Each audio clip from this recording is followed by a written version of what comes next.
Okay, good morning, everyone. I think we'll get underway. There's quite a few people online, so thank you for your time today. We have a slightly different format to normal. It will be about 2.5, 3 hour session today, broken up into 3 separate segments. And of course being delivered by Najib from Export Connect, and we'll also have Owen William online, our Chief Technical Officer, speaking last up today. My name's Shari Burke. I'm the Partnerships and Operations Manager here at Australian Organic. Welcome everybody. I hope you enjoy, and I'll hand over to Najib and I'll see you at the end of the session. Thank you. Bye. Thank you, Shari. Yes, it is a little bit different today because while the order is the same as the previous workshops delivered on Singapore and Hong Kong, Asia Link will not be delivering the culture piece today. Their focus, as their brand suggests, is on Asian markets. So for the Middle East piece, or the UAE part, we're fortunate enough to interview a UAE cultural expert that's written books about it and is currently a senior executive within, corporate UAE business, speaking about UAE culture, history, business practice, and even some consumer angles as well, in a facilitated Q&A that I recorded on Thursday night last week. In terms of the session today, we'll just start off with the housekeeping. As always, this webinar is being recorded and will be available in future to those that have attended the webinar. There's a Q&A function, so any questions that you have, please go ahead and ask away. And in particular, for the cultural part, even though Taryam obviously is not with us right now because it's 3 a.m., 4 a.m. in the morning in the UAE, he said that he is more than happy to answer any questions. So if you put your questions in the Q&A for his part, then we will share it with Taryam and he'll come back and respond directly to you. Of course, if there's anything that I can answer as well, we'll do.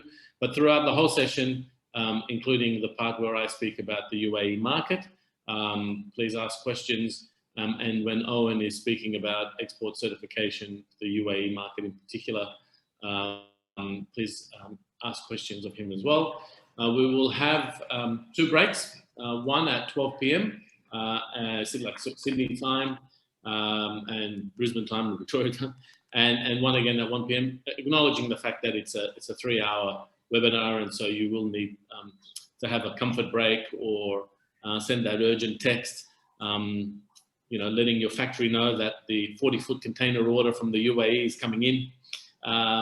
Or just simply to make yourself a cup of tea.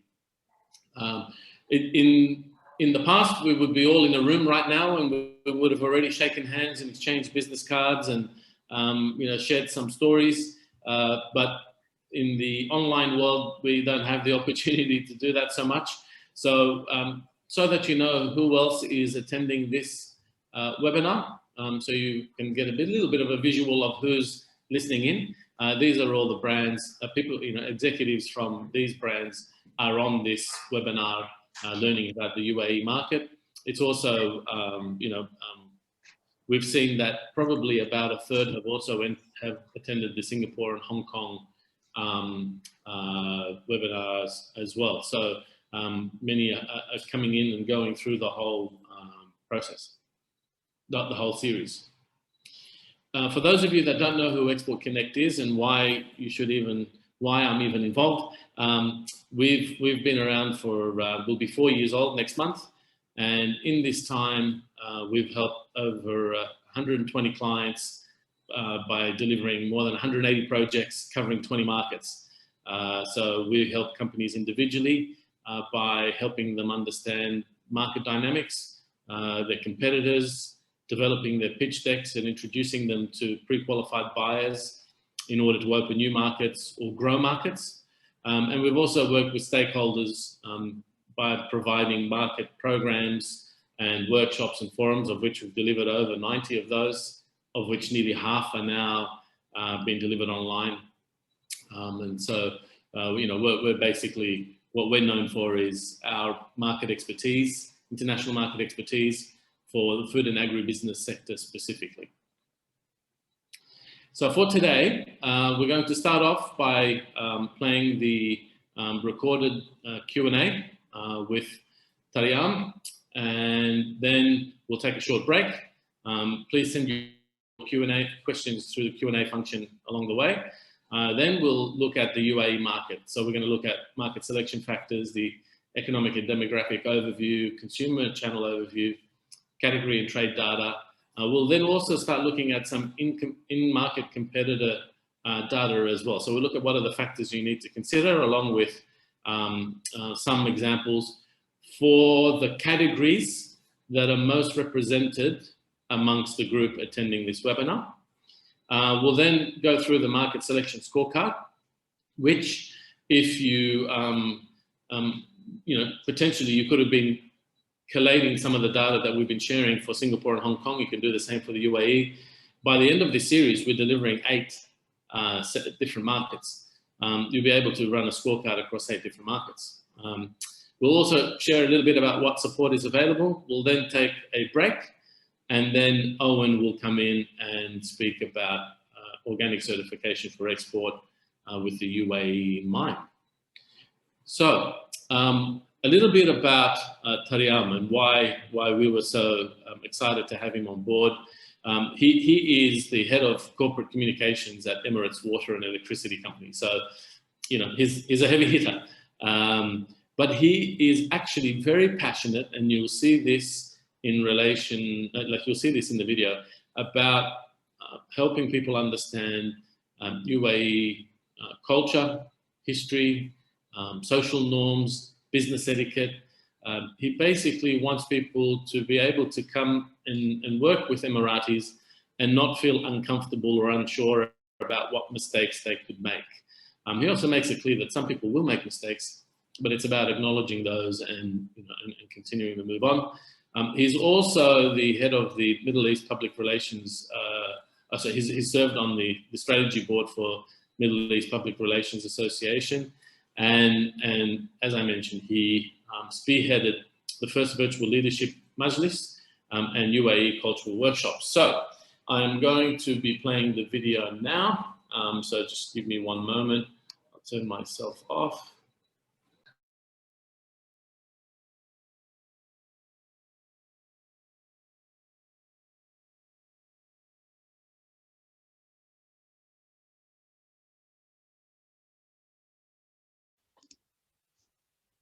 Well, good evening for me. Good afternoon for you, Taryam.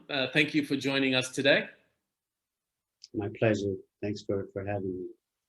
So this workshop that we're delivering, it's about the UAE market, and there are 3 elements to it. The first part, and the one where you've been very gracious to offer your time, is to talk about the UAE culture and some cultural awareness. The second part is about the UAE market for food and agribusinesses specifically. And then the third part is going to be what do Australian organic food producers need to do from a certification perspective to have product arrive into the UAE. So before we get going on the UAE cultural awareness side, Taryam, if you could please share a little bit about yourself and your work experience. Yeah, so thanks again for giving me the opportunity to present this course. I always look for any opportunity to share with any groups, and I feel that it is something that needs to be done more, and it's amazing that you guys have reached out from so far away. So my pleasure to do. A little bit about myself. I'm a corporate communications specialist. I've been a journalist and corporate communications leader for over 16 years, 17 years now. I'm from Abu Dhabi, the capital of the United Arab Emirates.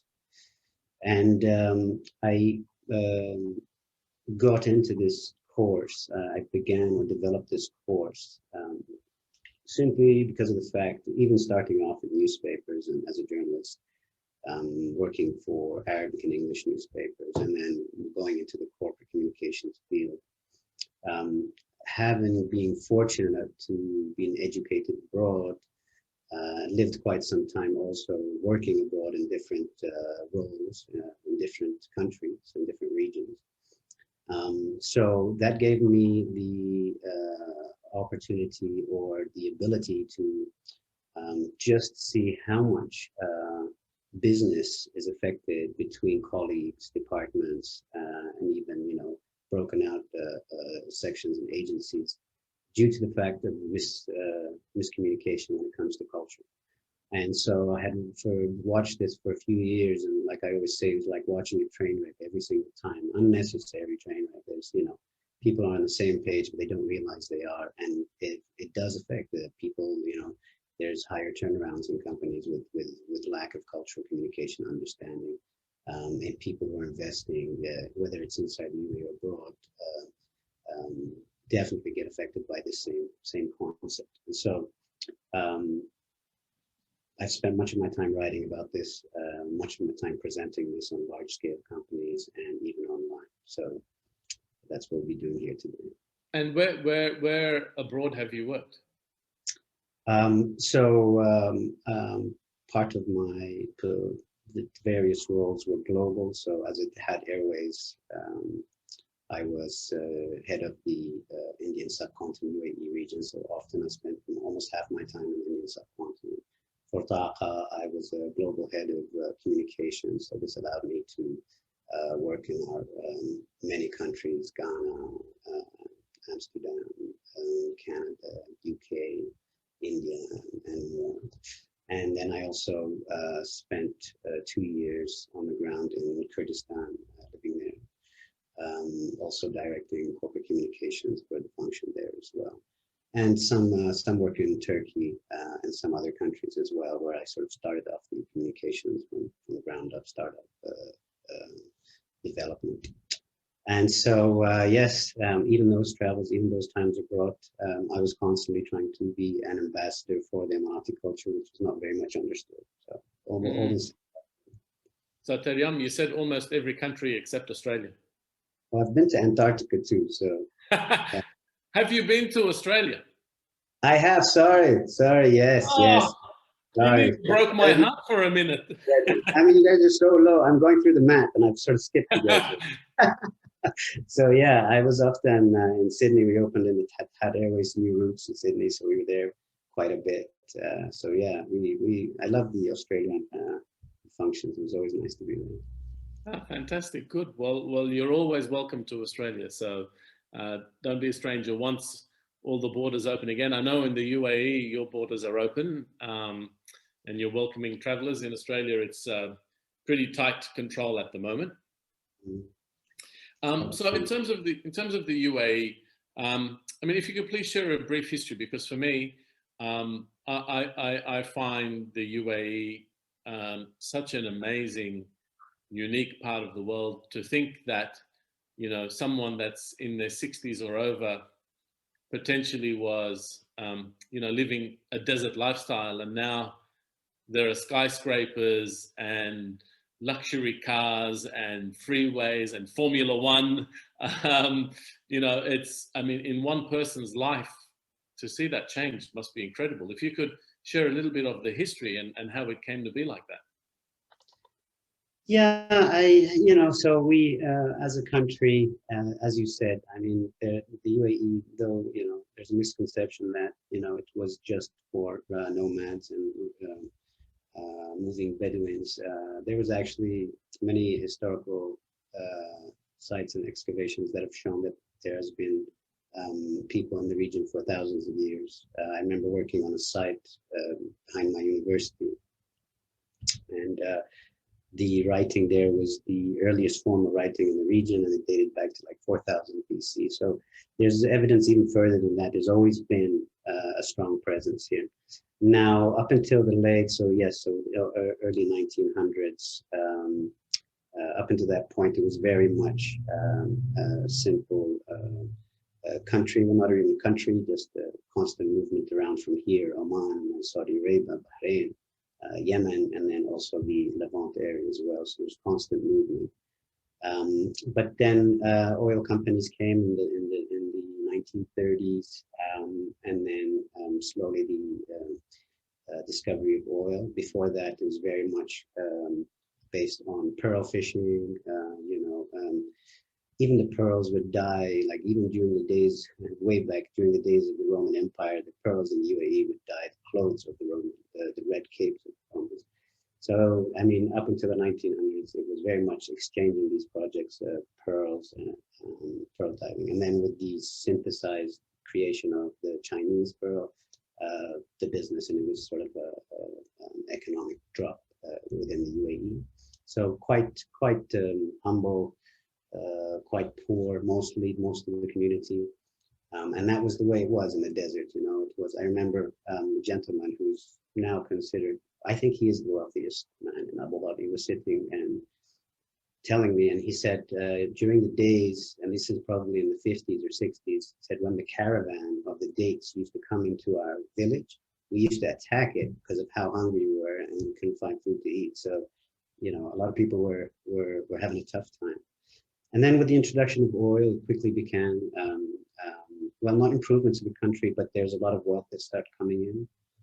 The leadership at the time didn't really invest back into the country. So Sheikh Zayed bin Sultan Al Nahyan, who is, you know, the hero and sort of the founder of the UAE, gathered the tribes together, created 7 Emirates, Abu Dhabi, Ajman, Ras Al Khaimah, Fujairah, Al Quwain, Sharjah, and I'm missing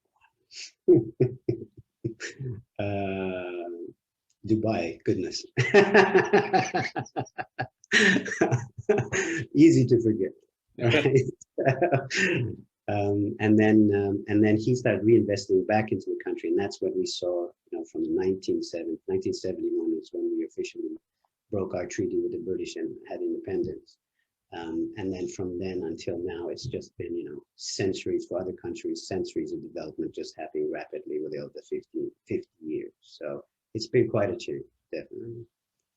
And what, you know, in terms of the very rapid, you know, modernization and evolution, obviously amazing vision from the leaders, and quite visionary, very visionary. In terms of that rapid modernization, I mean, that must have been fraught with, I mean, so much excitement, but also so much to fear. Yes, I mean, it was in the 70s even that. I mean, to give you an idea, I should give you a little background of the UAE or the statistics of the so that I understand.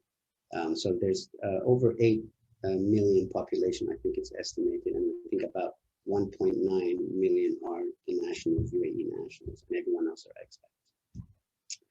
And so at the start, Sheikh Zayed realized that we needed more citizens and we needed more skills. And so they opened doors to nationalities like from Bahrain, Oman, and Yemen to become Emiratis. And there was sort of an influx of people arriving.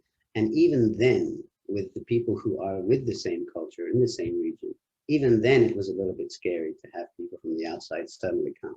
So you can imagine when it came to the expats coming into the country that much, of course it was a bit scary. Everyone was worried about the culture. Everyone was worried about, you know,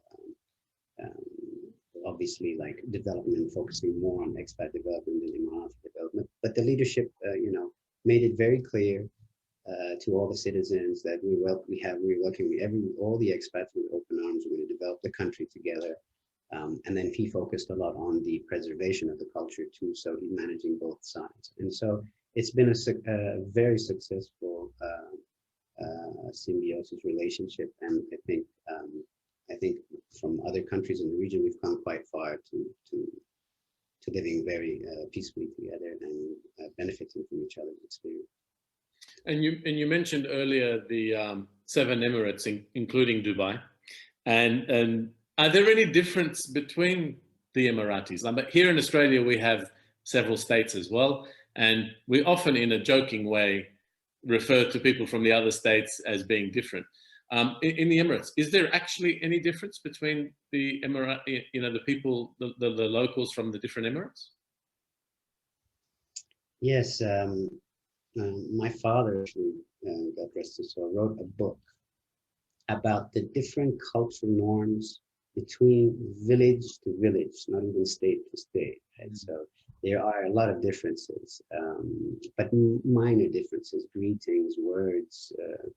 But in general, I think, as someone who's wanting to invest or work in the UAE, the concepts for all the nationals are pretty common. There's basics that one should try to adhere to, and they apply to everyone.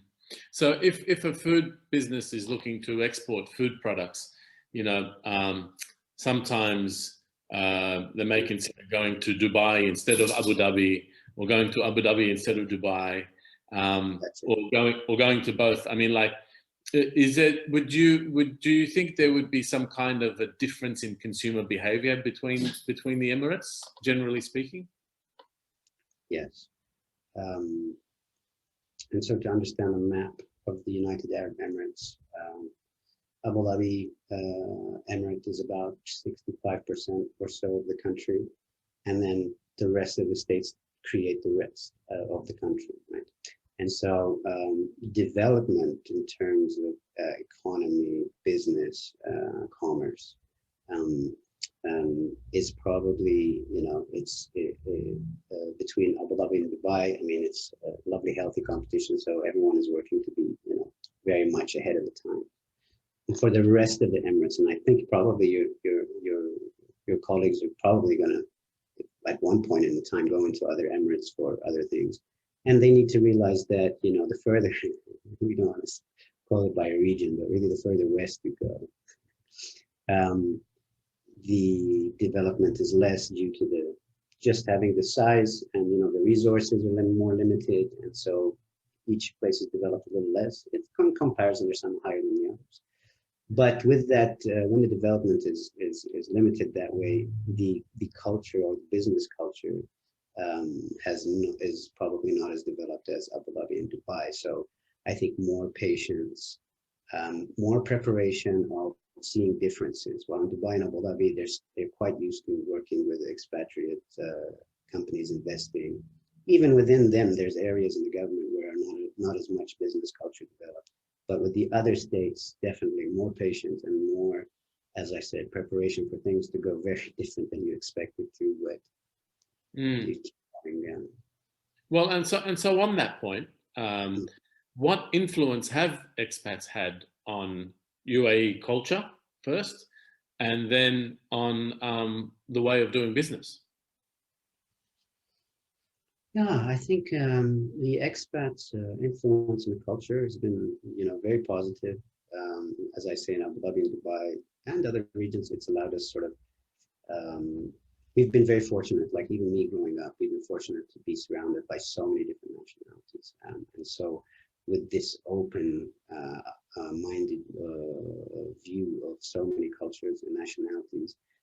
It makes us much more peaceful with the other countries coming in to invest, or other countries working with us, or even in diplomacy. And that's why the UAE works so well with other countries. So that's had an extremely positive, I think, effect on our culture, as well as, the more people have focused much more on preserving the culture because the expatriate community is there, which I think is a good thing as well. Hence, we still wear our very traditional clothes. Our actions are very traditional until today. In terms of the business culture, I give you a quick big background about how it's developed in general. So, 70s, as we said, the development of the country very new, influx of skilled workers, and trying that sort of cultural mix and melting pot, attempting to make that work, which took some time. And then business in the 80s, a lot of expats from the Levant area, which is Syria, Palestine, Lebanon, and then as well as Egypt.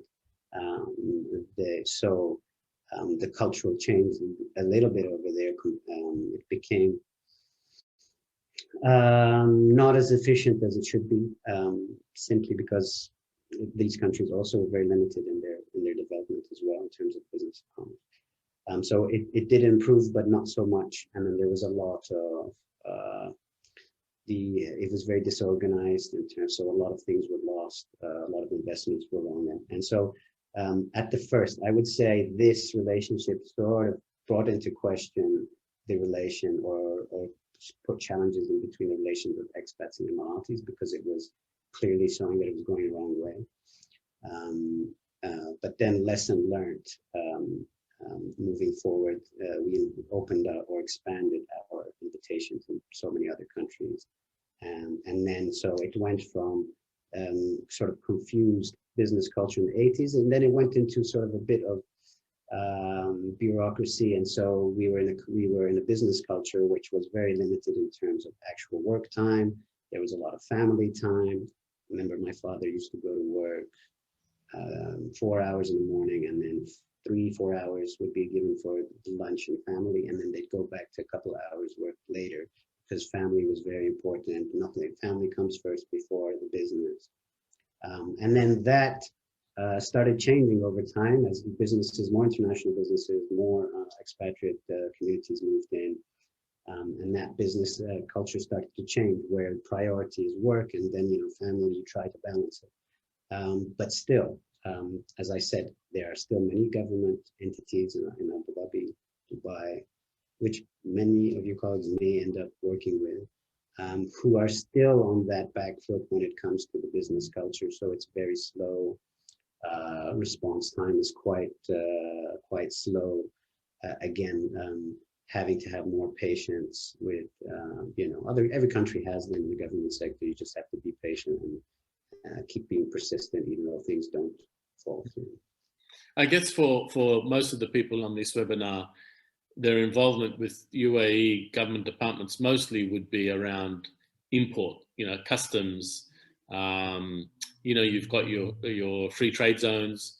It's a very open market, quite easy for products to come in. There's now a registration process and all of that. My experience with the UAE customs authorities and food authorities is that they actually really are quite responsive, especially in relation to some of the brothers in the Gulf. In some of those markets, it's just nearly impossible to get a response from anyone. So the UAE definitely, by comparison, is really actually world class. And yeah, the logistics in the UAE is in fact world class. I think it's like the top 3 in the world, along with Hong Kong and Singapore. Yeah, I may be leaning towards sort of preparing you for the worst and not even talking about the best. So you're right. And especially when it comes to import, especially comes with Abu Dhabi ports and Dubai ports, we are definitely way ahead from most of the world. Some of our colleagues took over this section and this field quite some time ago and really revamped it. And now, rather than people having preference, I'll go to Dubai because it's better, or Abu Dhabi, people now are actually confused. Both are really good. Where can we get the best advantage? So definitely. In terms of what I meant previously, government. Yeah, you're absolutely right. I guess this is something maybe I need to start reassessing. Is that I'm used to the old school government, but you're right. Many of the government sector have become online, extremely quick response, and then always taking the best of technology from outside now, especially during COVID. We really came ahead when it came to digital transactions of government transactions or all digital strategies. So even though it's a terrible time in COVID, it's really the best time to invest in the UAE or come to the UAE, because we are definitely a model for the rest of the world when it comes to that type of thing. And actually, just on COVID, I know this is a little bit, it's not about cultural awareness, but how has the pandemic impacted the UAE market as a whole and the people? Yeah, we've the UAE, and this is recognized, I'm not just saying it because I'm biased here. It's been recognized by other countries as well. our you know our social distancing, our isolation, our PCR testing, everything was done so exceptionally well.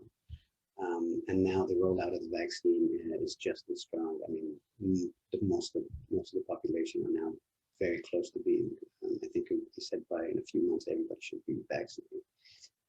So it's actually shown us how well prepared we were for an unexpected, you know, epidemic like COVID. We did really well. And as I mentioned before, our digital platforms had, you know, immediately stepped up to handle everything online. And everything, you know, nothing has been majorly affected. Everything, all operations continue on smoothly. It's so much so that there is now being studies from Dubai and Abu Dhabi of seeing just how much of the work field can actually still stay at home and perform without coming into work. You know, so we've done really well, I think. Excellent. And so thinking about one of the impacts of the pandemic is supply chain, and in particular for the UAE, where you import about 95% of everything that you consume from a food and agribusiness perspective.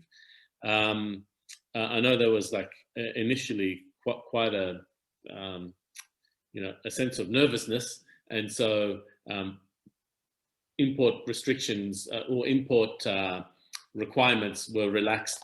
But I'm also really intrigued because I hear so much about the UAE looking to create its own agricultural sector, and that there are, you know, farmhouses being created. I know this is not your area, and if you don't know the answer, then that's fine. We'll move on. But do you know much about what's happening in this space? Is there anything you can share about that? I always have an answer, don't I? Emirates are very good storytellers. Exactly. So look, I think the local agricultural business was quite limited before, and this is, as I understand, I could be mistaken, but a lot of limitations were placed on.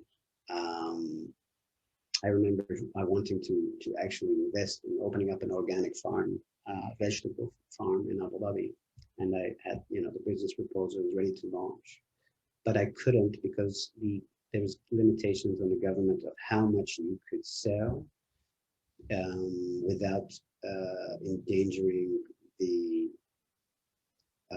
government-run or supplied date farms, vegetable farms, camel farms, or lettuce. There's actually quite a few, watermelon. And so you couldn't sell as much as you wanted, and so it wasn't really a feasible business idea. And so I had dropped it at the time. And so I understood that has changed. And so a friend of mine has just opened up a hydroponic fruit vegetable farm in Abu Dhabi. And now there's no more of those restrictions. And there's actually, and then there's now quite, as you said, now in the past 2 years, there's been quite a focus of just, you know, seeing how much we can do locally. And a lot of things are popping up now, even within, you know, the major hypermarkets. A lot of their product now is local, whereas you'd see a drawer back in the day, and now it's almost half of it is local produce. So it's moving up. I know when I was in Spinneys last, I was last in Dubai in February 2019 for Gulf Food, and I remember going into Spinneys and Choithrams and really being a little bit surprised to see how much, you know, grown in the UAE.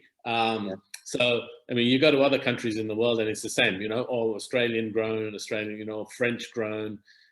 You never saw that from the UAE, but it was really surprising and, you know, I mean, really pleasing. I mean, it's extra competition for the people on this webinar, but no one's afraid of competition. It makes you better.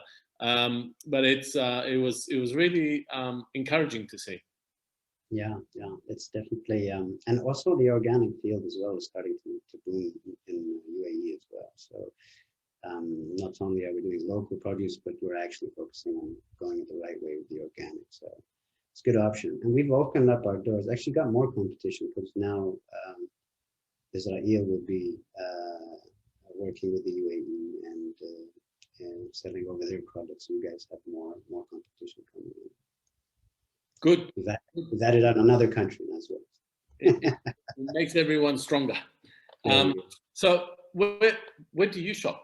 Do you shop in the co-ops or you go to Spinneys? I separated. So we have an organic food and cafe shop, probably I'd say the only one really in Abu Dhabi that's really an organic shop.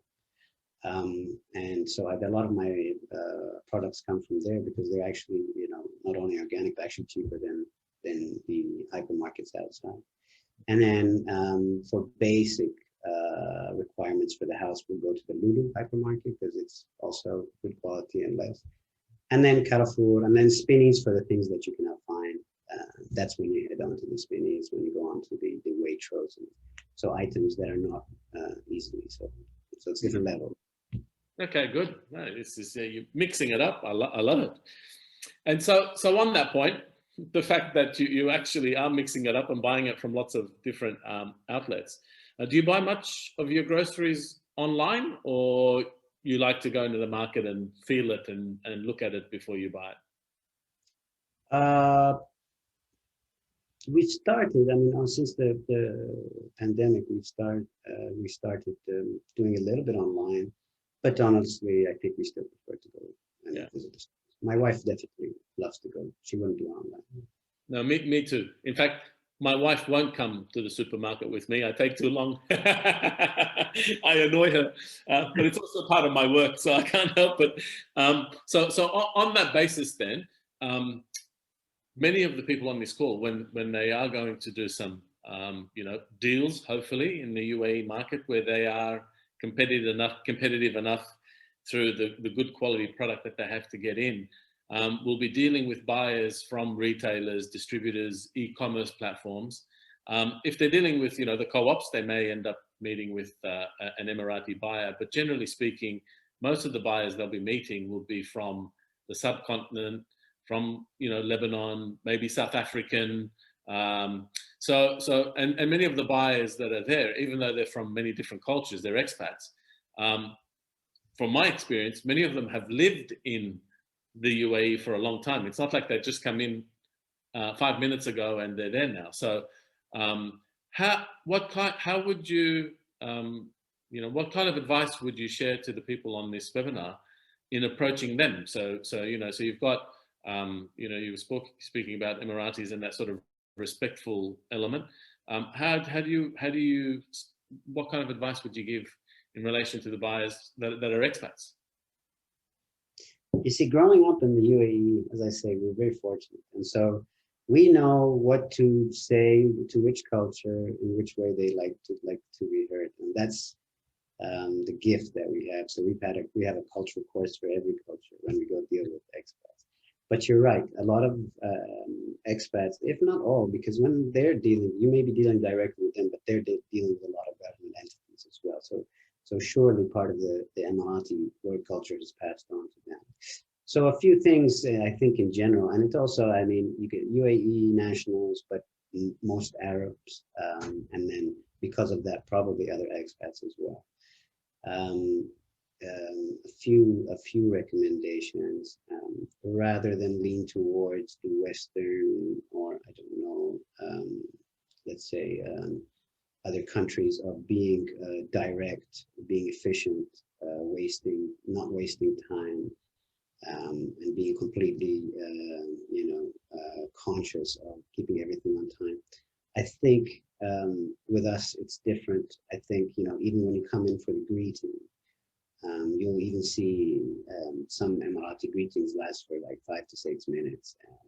And that's because we always have the concept behind our mind that your health, your wealth, your health and your family and the well-being of your family are never going to be more important, less important than work. And so you want to extend that, and you want to be patient with that, that initial greetings, and always with the idea that, you know, as I say, in other countries, there's a separation between work and family and home life. So a lot of people never mix the two, maybe a little bit, but not too much. Whereas here it's different. It's very much connected. You know, for example, if you receive an invitation for dinner or for visiting somebody's house or anything, this is an actual authentic invitation. Nobody says these things without honestly meaning it. So there's a lot more emotional and honor and pride connected to people in the work factor. So again, and then things in our culture, like, you know, it's in every culture, but raising your voice, it just doesn't happen ever in our culture. Like, you're not supposed to raise your voice at any time, all the time. This is a cultural tribal thing. And so, you know, even during times of difficulties with raising your voice or losing your frustration, everything can be resolved calmly and respectfully. So we look for saving face. I'm sure you may have heard it in other cultures as well. So a lot is about saving face. So a lot is about not directly, even if there's an issue, not directly confronting. We don't have direct confrontation.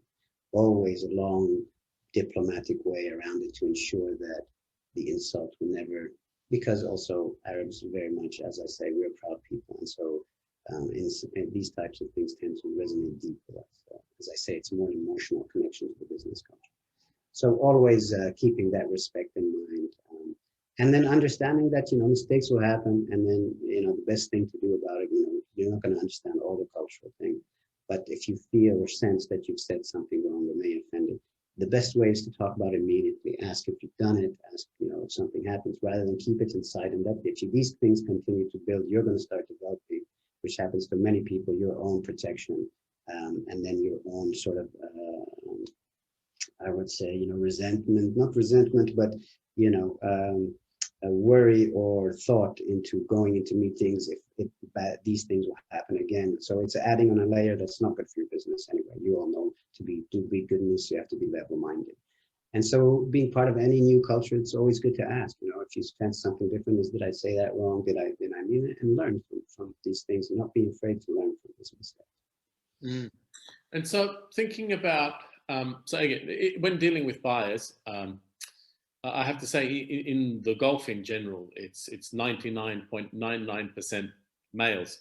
But if the people on this call are doing, you know, they've got a deal happening and they start exporting to the UAE, and, you know, once borders open up in Australia and we can travel and then everything is, you know, back to normal.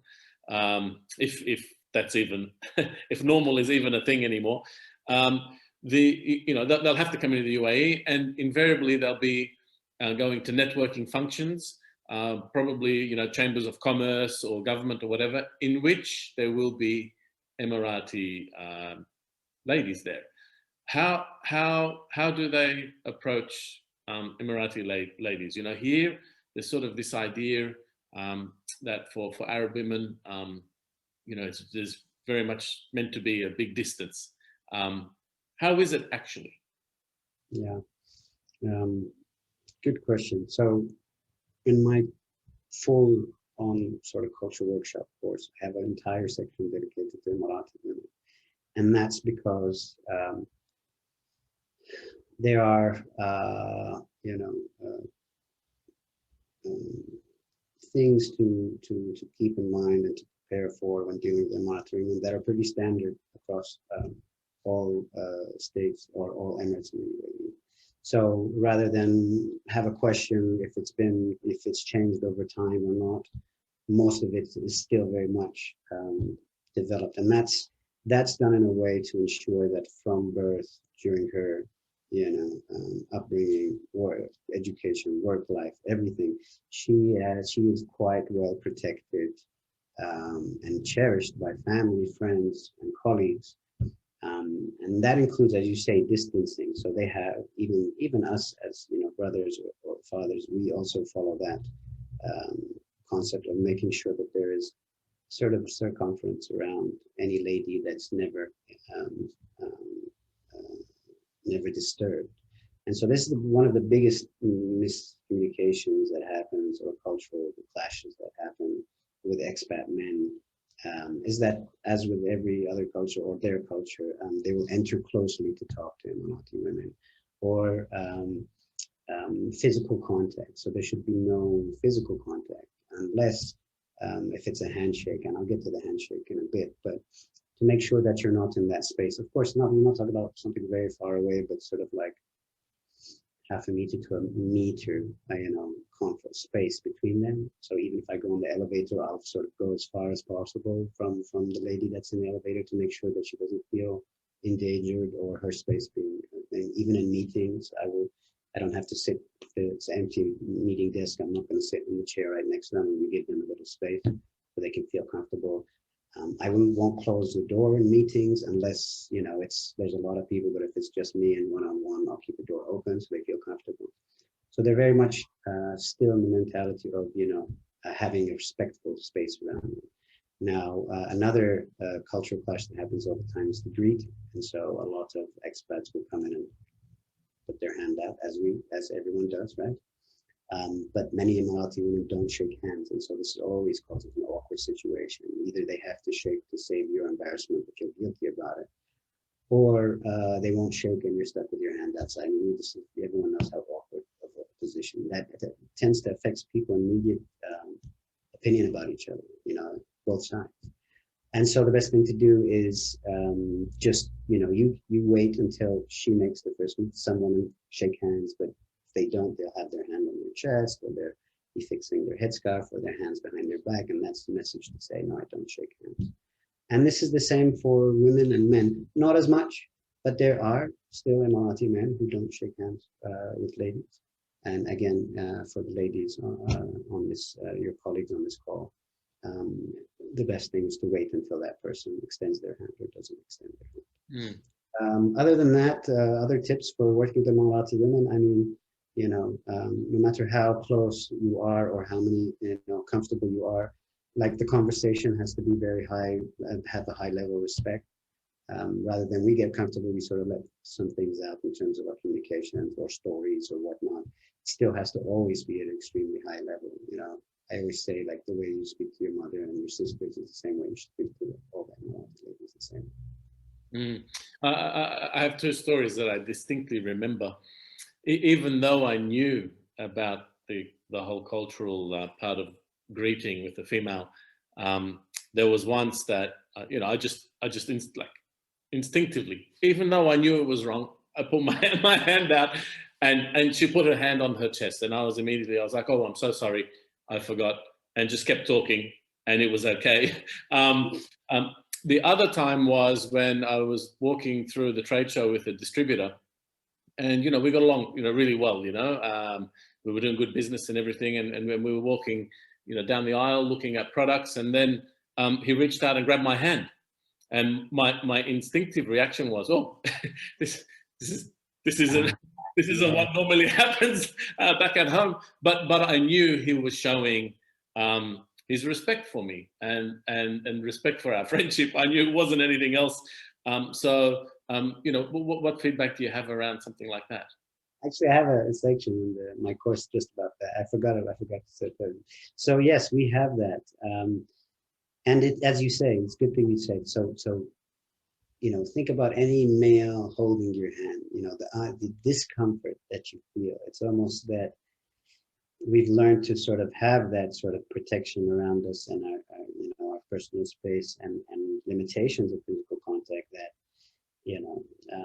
I think that says a lot about where the Emirati culture is at the moment, because men will often hold each other's hands as they're walking, as you say, when they're moving around, anywhere really, and they're talking, they'll hold their hand.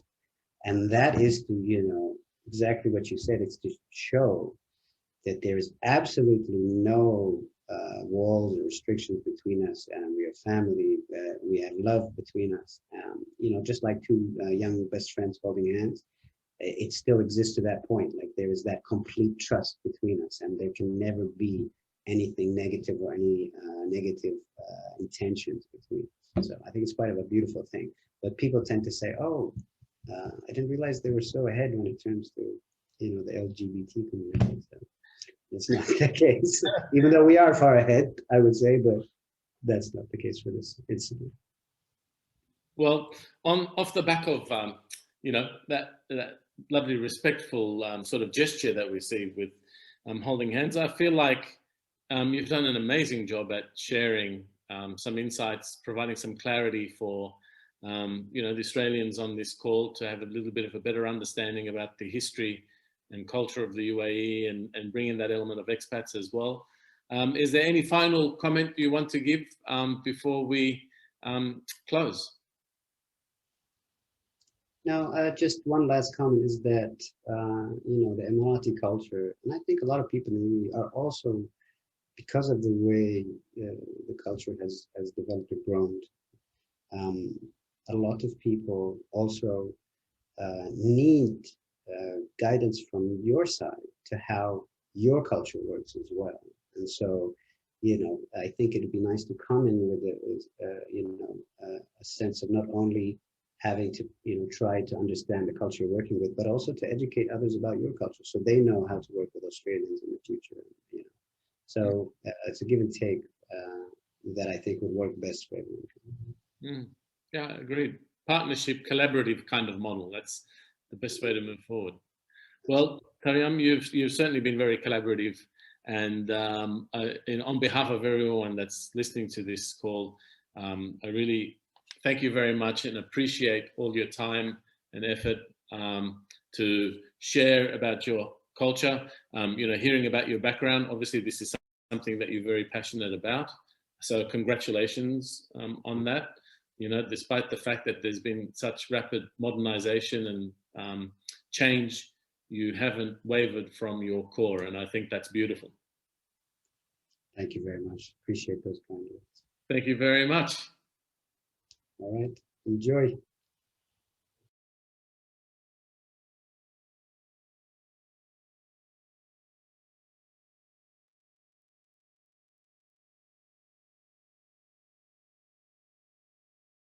All right. I'm back. Well, I was sort of never left, but I'm back live. So if anybody's got any questions, please feel free to shoot those across, and I'll share it with Taryam, and he's indicated that he's more than happy to respond to any question that comes forward. If you have any, more general questions, obviously I know a little bit, having traveled to that market regularly and exported extensively to that region. More than happy to share some feedback and insights as well around cultural elements and working with buyers and marketing agencies and all these types of organizations that you would need to in order to open a market there and grow it.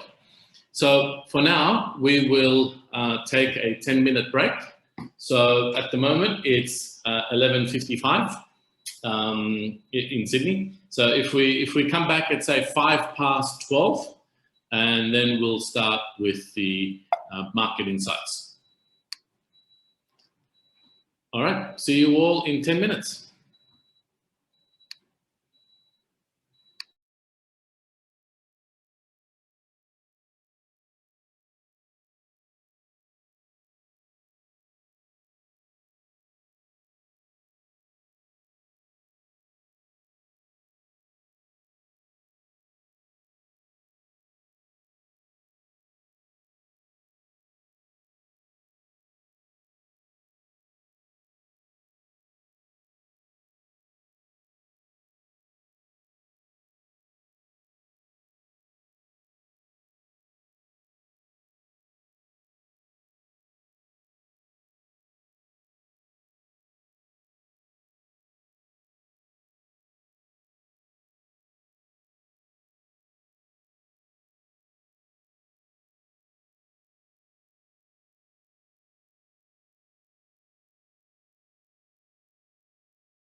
All right. Welcome back, everyone. And now for the meaty part of market insights and competitor review. So when assessing a market to determine whether it's one of opportunity for you or not, there are sort of three key areas you need to study. The first are market dynamics, and that includes all these bit of data points that I'm just about to go through. We need to look at trade data, and that's to see whether where are products within your category being predominantly exported to, and the markets that you're studying for the category that you're in, where do those markets predominantly import their product from, and competitor review. So you need to understand who your competitors are, what are their price points, what claims do they have, where are they manufactured from, to be able to determine whether you've got a unique selling proposition. And so when you look at all these three factors in combination, you will have a pretty good picture about whether the market that you're studying is the right one for you or not. So from a market selection perspective, we need to see the economic data.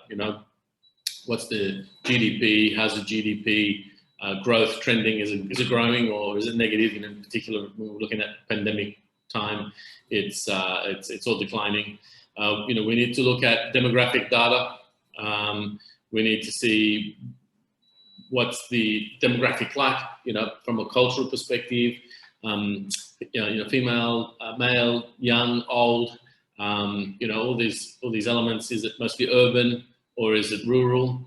We need to see consumer trends. Are they trending towards convenience, in which case they'd be looking more for packaged type foods, or they can moving more towards dining at home, in which case they may want more ingredients for cooking.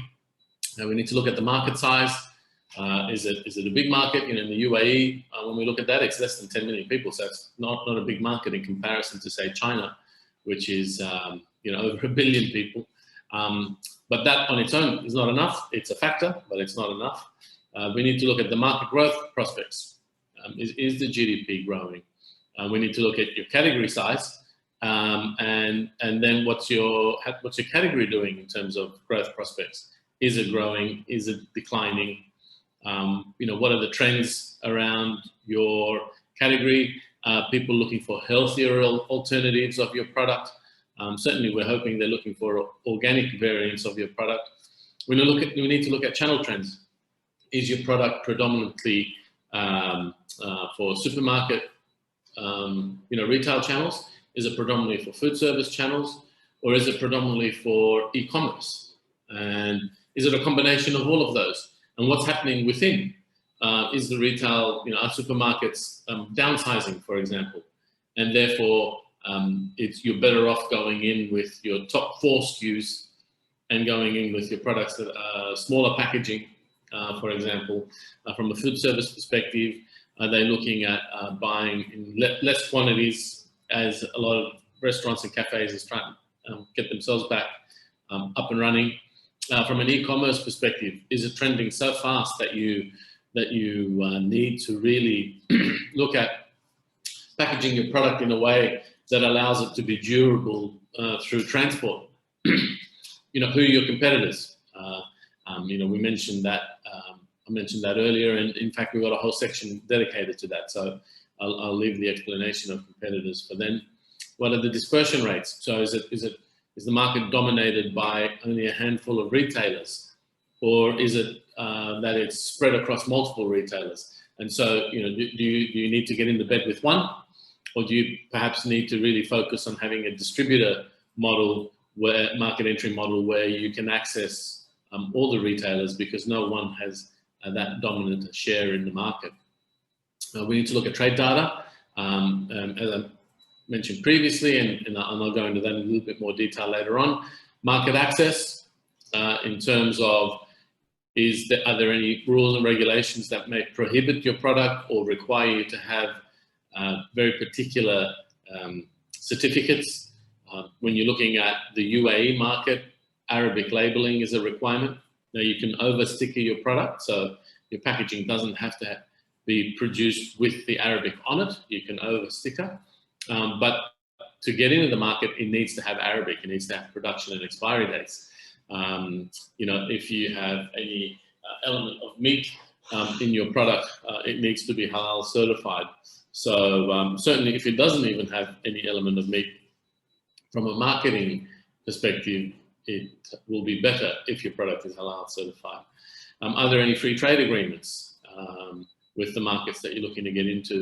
And you know, and any sort of certifications. And a little bit later on, Owen will be talking about organic certification in the UAE market in particular. So let's have a look at these factors and how do they play out. So when looking at demographic indicators and economic indicators, we like to compare with Australia to give some context around you know, the market, since many of you may not have already visited the UAE or had any business with the UAE. So the UAE, it's only 9.7 million people, so much smaller than Australia. But similar to Australia, it's predominantly an urban population. 87% of people who live in the Emirates live in the major cities. There are, you know, some Bedouins that live in the desert, so but you know, it's a very small proportion. Population growth rate in the UAE is also very similar to Australia. Used to be a lot higher, but now it's, you know, it's close to Australia's. And the Human Development Index, and the reason why we look at the Human Development Index is because it takes into account factors like life expectancy, schooling, education, to an extent health as well, and gross national income per capita. So the higher the Human Development Index is, the more likely the consumer in that market will be willing to spend a premium on better for you type products. So you'll see that right next to it, we've got a sort of a little bit of a chart board. So we really, when we're scoring markets, we take that into account. Just like whether the market has a high urban population or not, we score that into the appropriateness of a market for our products. Because the more urban the population is, the more likely there is shopping centres, which means there's more likely to be supermarkets and hypermarkets, which means they're more likely to stock premium packaged foods and products. From an economic indicator perspective, we see that the GDP in the UAE is 421 billion. In Australia, it's 1.39, so roughly tracks with the size of the market in terms of population. The GDP growth rate in the UAE, so this is UAE figures, they're not kept up to date as many of the other markets are. So it's the estimate we've got for 2020 is minus 5.8. So it took a very big hit, much bigger hit than Australia. And the reason for that is that it's very heavily reliant on tourism. And with border closures, you know, its tourism was decimated. So it's not just the hospitality and accommodation, but also, you know, Emirates, Etihad Airways, you know, very big companies within the UAE. And so Emirates in particular, you know, had to lay off something like 30,000 people, you know, including pilots and flight attendants and engineers and whatever else, with you know, flights being cut. GDP per capita in the UAE is $41,500 US. Australia's is 57,000. So you know, we take that into account. It's a little bit lower in the UAE because that also includes a lot of the subcontinent labor. So when you look at their sort of upper end, you know, a small proportion actually have you know, very high incomes and are very wealthy. But that's sort of impacted by the subcontinent labor and Asia more broadly, actually, and more recently Middle East. So a lot of Lebanese and Syrians and Egyptians have come into the UAE to look for work, as there's no work back in their home countries. Ease of doing business is 16th out of 190, which puts it in the top 10%, which is really good. So that means that, you know, while we score that, is it helps us understand if we need to set up an operation there, put boots on the ground, so to speak, because things are going well. Or even if we enter into a dispute, we know that there are systems and mechanisms in place that make it a fair playing field. And then the logistics performance index for the UAE is in the top 10% in the world as well. And they've got really outstanding ports and airport and bonded sort of travelways between two. And UAE is a major re-export hub as well. So for taking that all into account, its performance index is really quite high.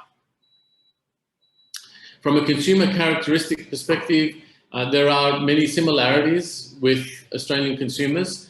So urban population, high incomes, career-minded. Both in Australia and the UAE, consumers are seeking healthier lifestyles, really highly educated, looking to make healthier choices, are willing to trial new foods, experience seeking, and looking for quality, function and health benefits. This is really, a lot of it is driven by the government as well. They're wanting their people to eat better, to put less of a strain on the hospital system. But the incidence of obesity and diabetes is quite high in the Middle East more broadly, and so they're really wanting the people to take care of themselves. Interesting to note about the UAE is there's a very strong family cultural element, which came through in Taryam's presentation as well. They're quite time poor. Traffic has gotten back to being very busy, a lot of time being spent on the roads. But more broadly, they're looking to make smarter choices. And this is good for us, and especially for those on this call that have certified organic product. They certainly acknowledge and recognize that there are benefits of consuming an organic product. So what has the pandemic done to the market when we look at food and agri products? So we know that consumers are making fewer trips to the supermarkets and buying more when they go and visit. We know that there was a bit of a shift towards buying product that has long shelf life. So on the one hand, they're still buying, and there's growth in fresh produce because they feel that fresh product will have better healthy attributes, and so are more likely to be immune boosting. On the other hand, they're also buying more frozen vegetables, frozen fruit, and then longer life product like pasta, canned foods, UHT milk. In case borders do close again, and in the UAE, the big issue they have is over 80% of everything that they consume is imported from a food and beverage perspective. And so food security is a bit of an issue. So if borders close or if ships stop coming in, they will starve.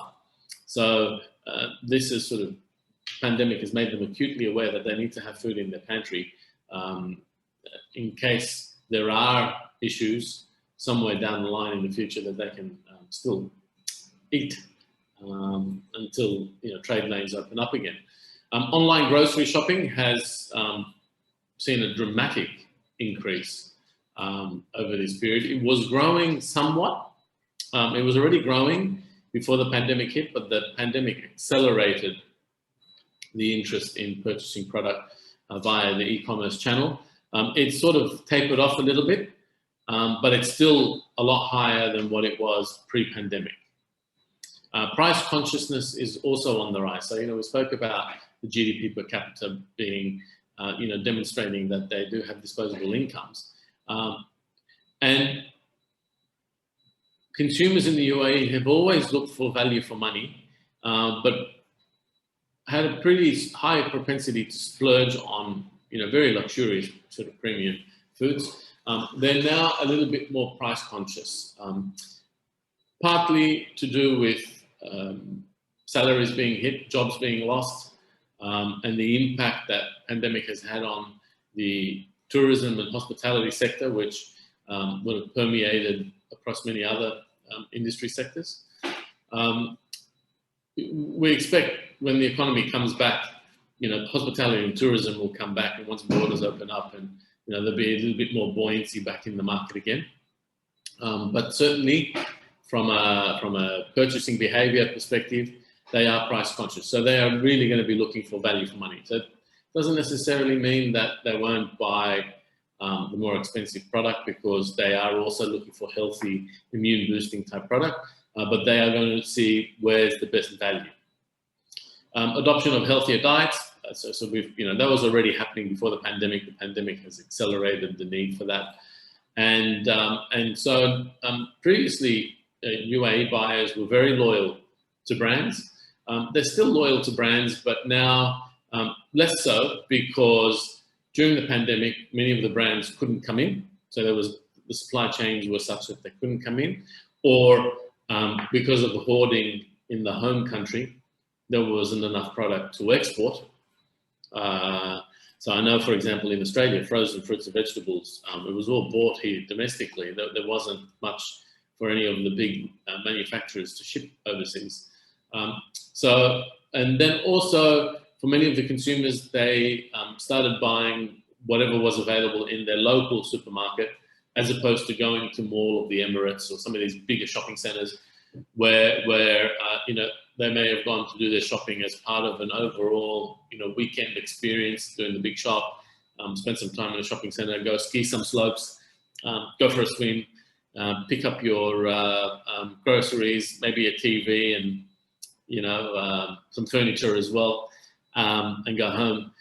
So consumers started shopping more locally, and the local store may not have had the brand that they typically bought when they went to the big shopping centers. So the loyalty to brands sort of shifted a little bit. When we look at consumer trends, they do still shop on a weekly basis. They are starting to shop a little more regularly, like the smaller, some are getting smaller baskets, but certainly it is predominantly once a week with bigger baskets. It's in the UAE, even though the cases of COVID is pretty high, it's more than 1,000 a day, which for us in Australia is like incomprehensible. For them, it's become the norm. So many of them are just going back, life as usual, and wearing face masks and just going out, and if they catch it, they catch it. They've sort of resolved that there's not much they can do about it, and so they're going to go about their lives. Some may be going to the bigger shopping centres less, but they are still going out. Anyway, notwithstanding, their habits when doing the shop is to do the one big weekly shop. Health and wellness is a big focal point. Pre-pandemic, the pandemic has only accelerated that. And also we're looking at, before the pandemic, we had over half consumers in UAE were expected to spend more for the next 12 months, but that really dropped because of the economic fear that came about with the pandemic. And also then, we had the lockdowns and social distancing, which meant less people went, well, a lot of the food service outlets actually closed, to the point that many, like we're talking thousands, will not come back. Convenience is big. This was already growing because of their busy, fast lifestyles. And in fact, we're even seeing many convenience stores having organic fruits and vegetables prop up. Of course, many of them are having healthy products to meet that trend. But also part of it is because many of the consumers don't want to go, may not go to the big shopping centers as much because of the pandemic, and so buying from their local store is what they do. When we look at the channel review, grocery retailing still dominates by far. And so when you look at supermarkets plus hypermarkets, that's over $15 billion worth US in retail sales value in 2020. Food service was 10 billion. It was a lot higher than that previously. And e-commerce is still quite low. And this is e-commerce in general.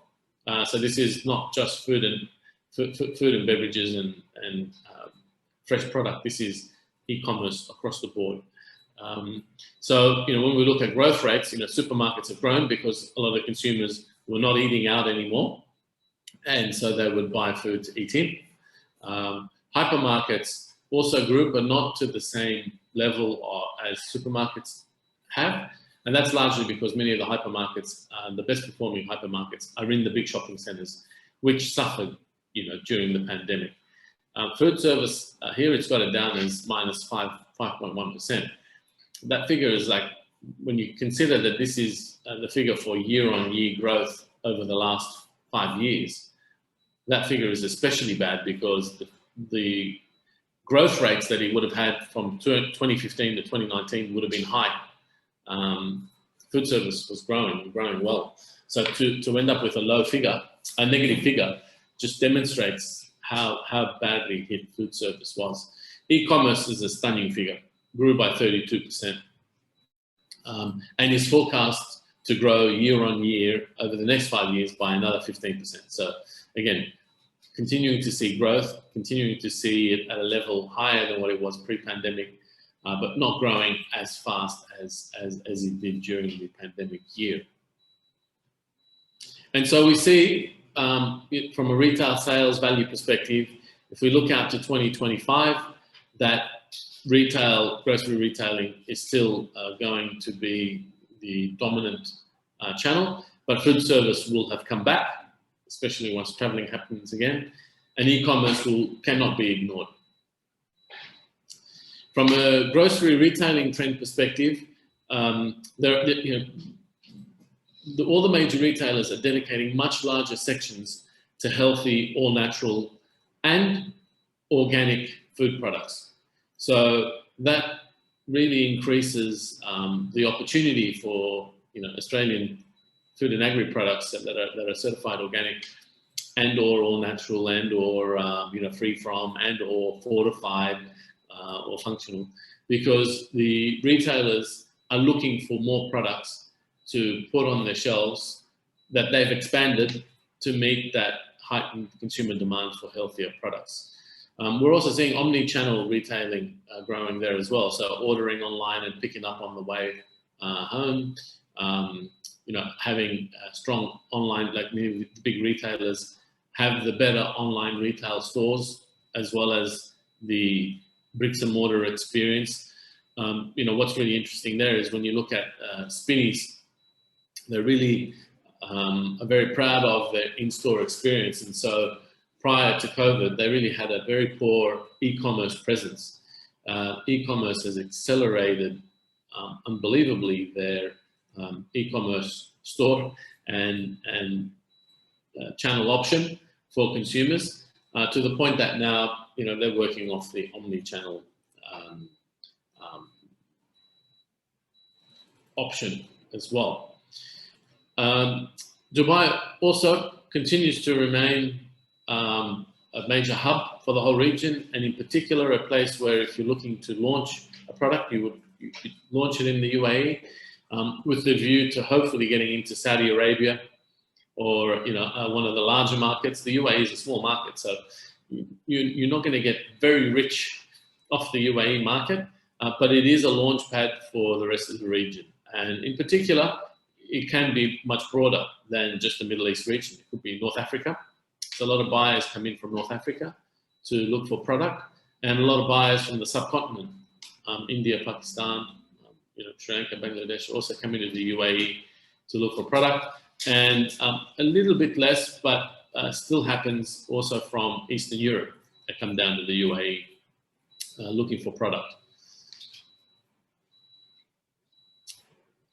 The other thing to consider is UAE has a very young population and a very tech savvy. The penetration rate for online use is exceptionally high. I think it's top 10 in the world, something like that. So having that online play for retailers is very important to capture the target consumers, while they're young, through online channels, social media, and online shopping. Food service is really, really tough. It fell by 31.7% in 2019-20. That's in retail sales value. And even though it's going to come back, you know, even by 2025, it is still going to be short of what it was prior to the pandemic. It's expected that 11,000 food service outlets across Dubai alone, so this is not including Abu Dhabi, where Taryam is from, or Sharjah or Al Ain or any of these other places, you know, they're going to close, never to come back again. And for many of the restaurants, the way that they're surviving is not necessarily by people coming back to the restaurants, although they are, but at a much reduced rate prior to the pandemic. It's through the online ordering and home delivery services, much like what we're seeing here in Australia. When we look at what type of food do they sell, you know, in food service, there's a KPMG study that revealed that, you know, no surprise that Arabic flavors are very high on the list, as well as Indian flavors. But there are, you know, quite a diverse palette. So they do go for Italian food and increasing interest in Japanese, Chinese, you know, Thai food. But as with the consumer trend across all channels, there is definitely a shift towards healthier, better eating, better for you eating. And so many of these food service outlets are coming up with healthier options for their meals. When we look at full service restaurants, the majority of full service restaurants chained, so these are predominantly chained full service restaurants. The dominant ones are, you know, Asian full service, you know, 36%, followed by European full service restaurants, and then Middle East, and then you have sort of a little bit of a sort of smattering after that with North American sort of pizza, Latin American type foods. There on the right, you'd see these are the main full service restaurant chains where you would go in, order off a menu, sit down, you know, eat, waiter service. And so you'll see so many different cuisines coming up from that list. From a limited service restaurant breakdown perspective, so this is, you know, fast food. Basically, you order and you go. This is order to go. We see the big brands that we know that are available all around the world, you know, Starbucks, McDonald's, KFC, Subway, you know, they're all there. You'll see sort of a very strong US influence as well. Costa Coffee is there, so happy to see that. Also, I think Boost Juice opened up in the UAE as well. But again, you see sort of there's a big sort of smattering of different products. So burger and bakery products and Middle Eastern, you know, cuisines tend to dominate the limited service restaurant breakdown. But then, you know, chicken as well. But then it's like big smattering across the rest. From an e-commerce trend perspective, and so you'll see there on you know, for the retail one, you would have seen a lot of the supermarket brands. Food service, we shared, you know, the leading full service chain and fast service chains. These are the leading e-commerce platforms in the UAE. As I mentioned, UAE consumers are top 10 in the world in terms of spending time on the internet. Average screen time is 7 hours and 54 minutes. That's before I yell at my kids for being on their phone for too much, I have to keep reading this to remember that in the scheme of things, they're not spending that much time on it. 30% of the UAE's population are considered digital native millennials, so that they've grown up with mobile phones and iPads and you know, just being very familiar with the digital sort of setup. And so, as I mentioned previously, grocery retailers are investing heavily in their online platforms and having that omni-channel setup. But then also we know that some of the other online stores, online-only stores, have done exceptionally well. Kipson's is one in particular that has really benefited from the pandemic, having been an online store only. And we actually interviewed their chief procurement manager, who's also one of the founders, about 6 months ago. He was smiling from ear to ear with how busy they were and looking to add more brands onto their platform.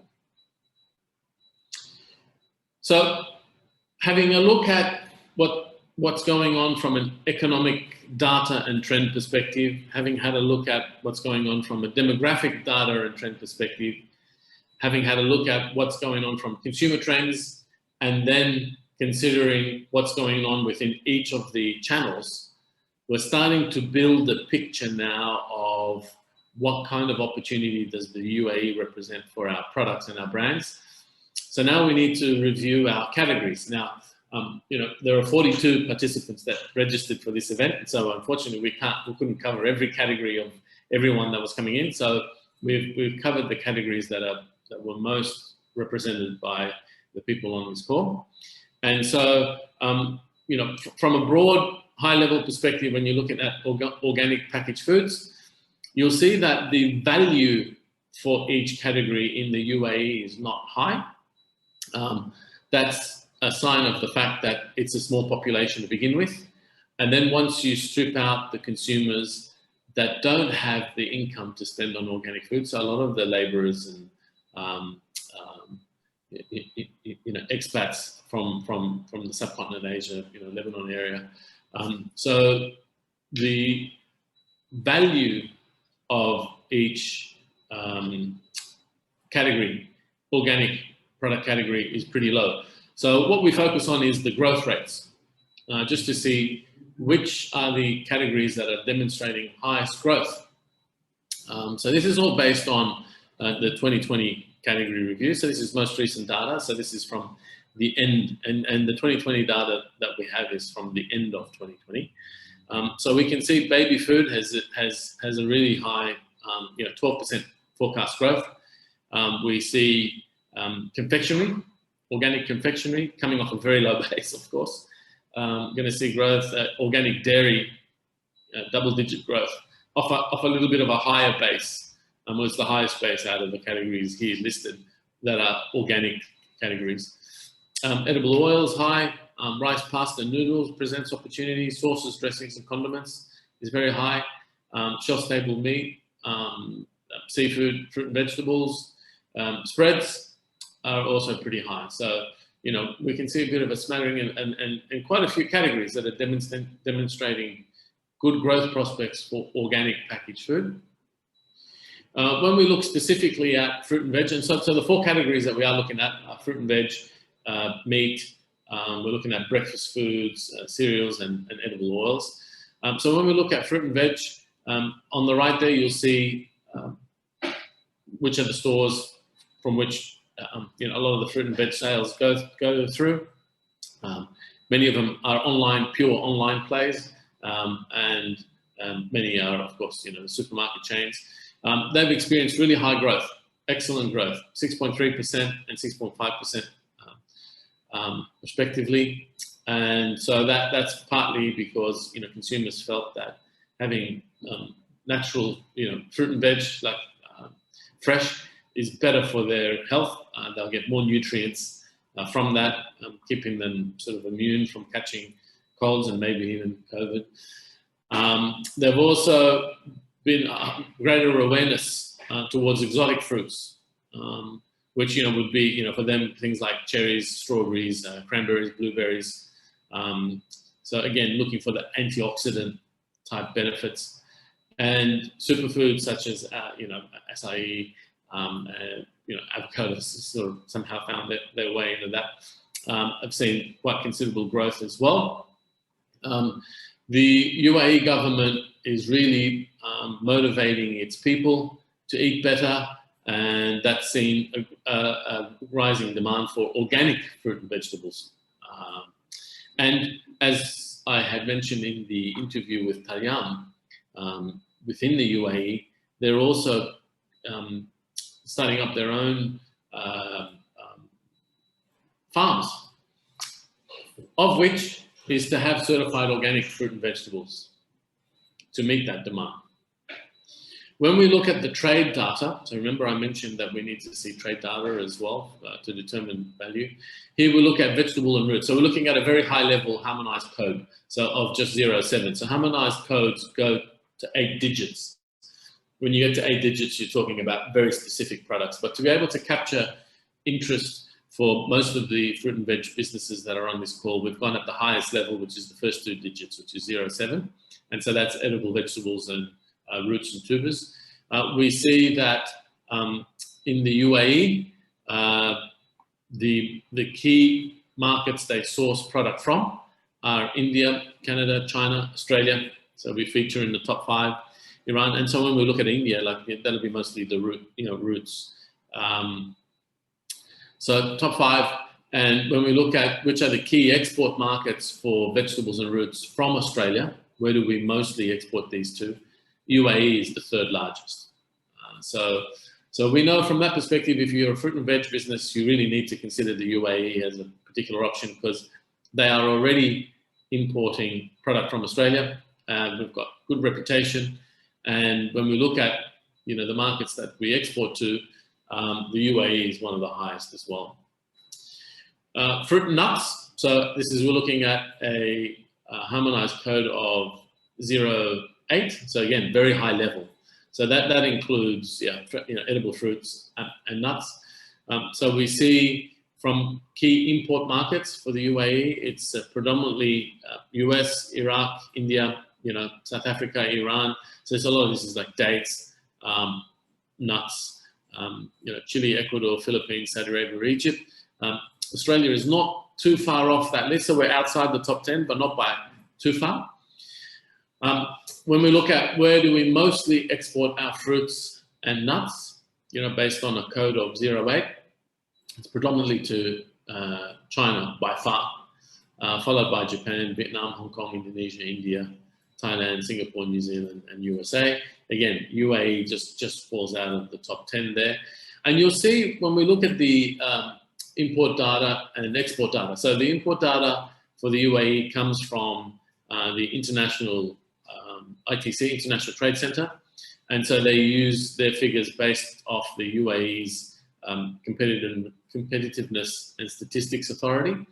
The Australian figures are calculated using the Australian Bureau of Statistics stats. So the reason why sometimes there's a mismatch is because, the respective organizations, have error. So it's like rounding errors, if you want to call it that. But also it could be because of the fact that in the UAE product is re-exported. So in our documentation from Australia, we may have said that we're exporting, $43 million worth of product to the UAE. And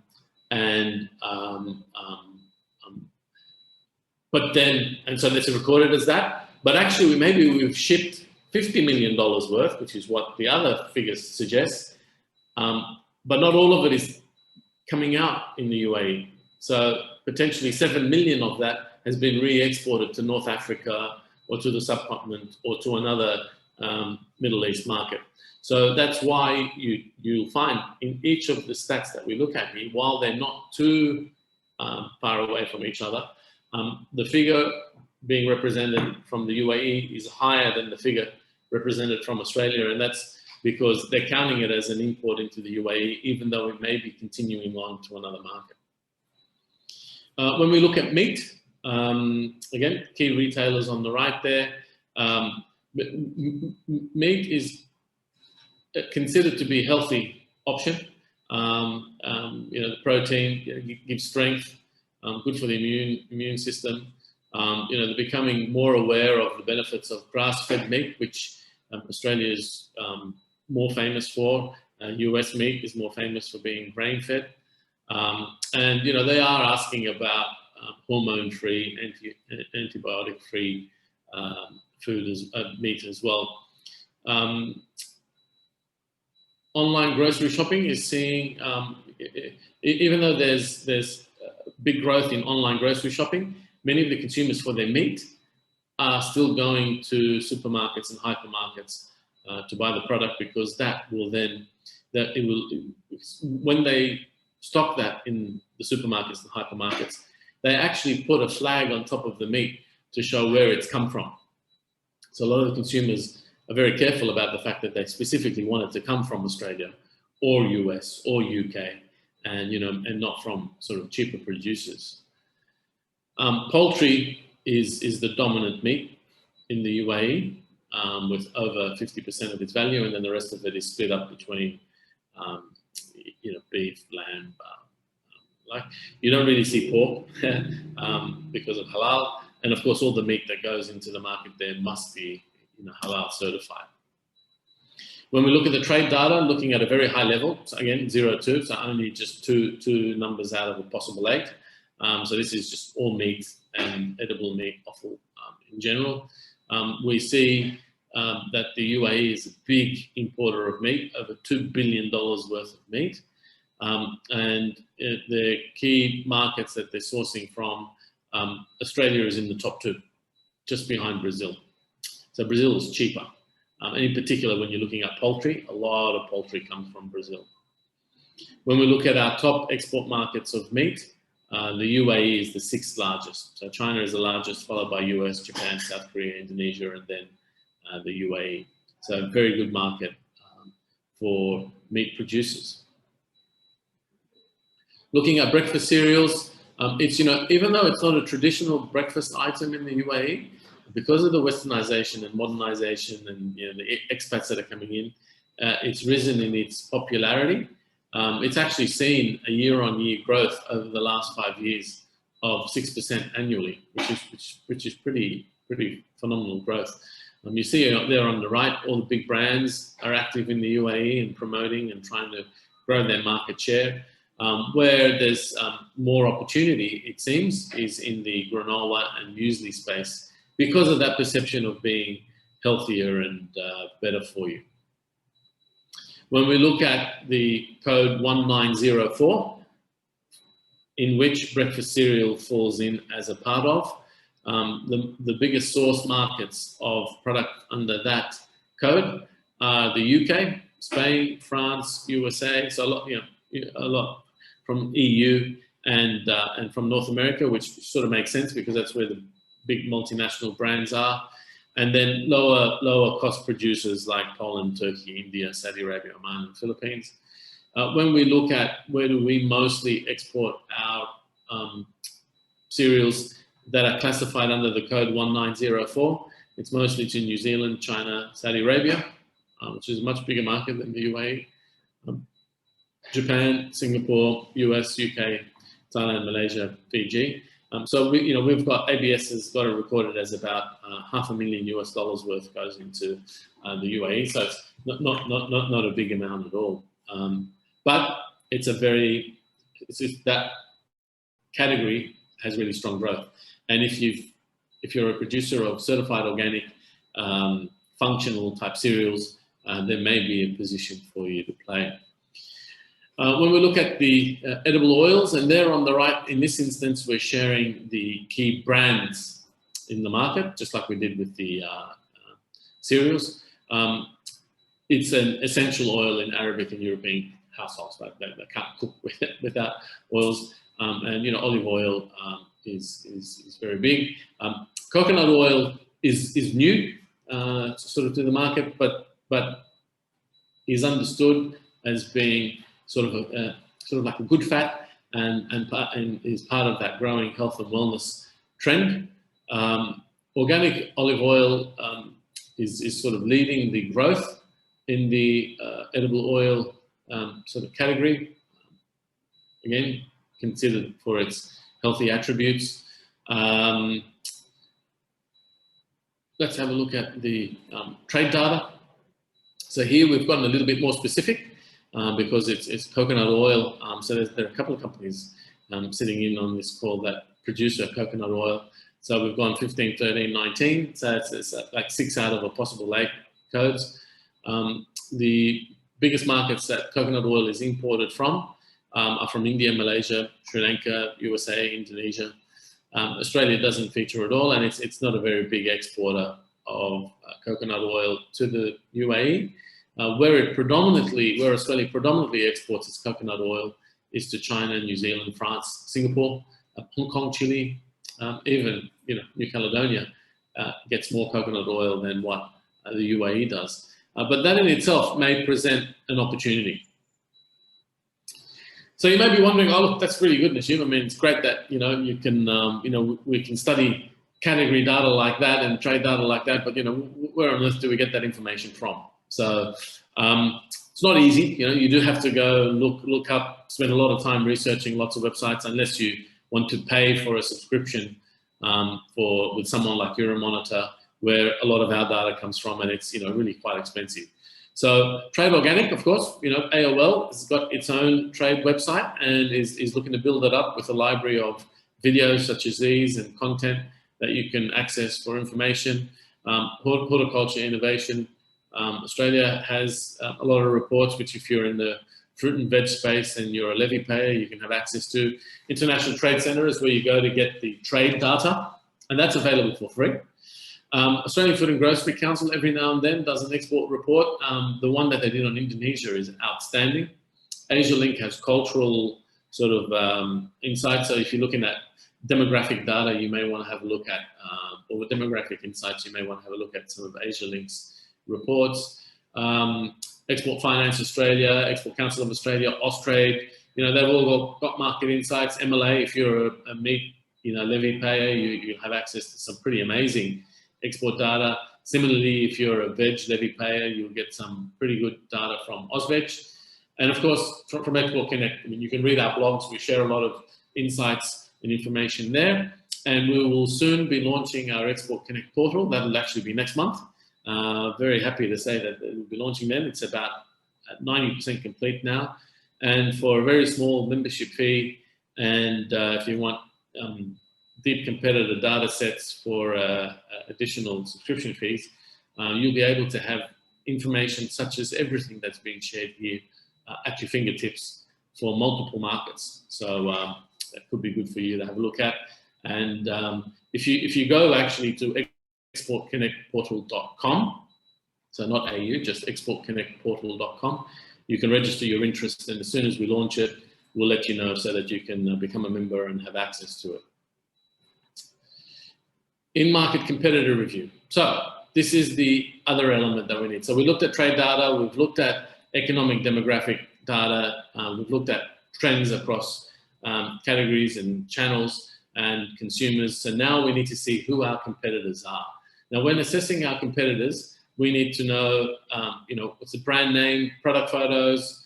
We need to see what the product looks like. We need to know what's the product weight to determine the value when we look at the price. We've obviously got to convert it into Australian dollars, especially in the UAE, everything is sold in dirhams. We've got to see country of manufacture. No point comparing ourselves to a product from China or Vietnam or something like that, somewhere like that. We're going to be comparing ourselves against European or North American or New Zealand producers or other Australians. What product claims are there? Certified organic is certainly one that we would all be very keen to look at, but it could be, gluten-free, all the free froms, or it could be functional, boosted antioxidants or vitamin C or whatever it might be. What type of packaging? We need to document that, understand what it is. Is it glass? Is it paper? Is it, cardboard, plastic? What position in store? Is it in its place on the shelf and in the deli or at the cash counter or the gondola end? Where do our competitors, where are they being stocked? So we can see, should we be stocked there as well? Are there any promotions going on?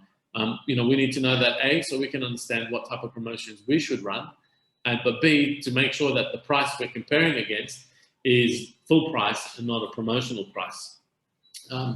In the UAE, the packaging is required to mention who the importer and distributor is. And so that can help us understand who we should target or who we should avoid.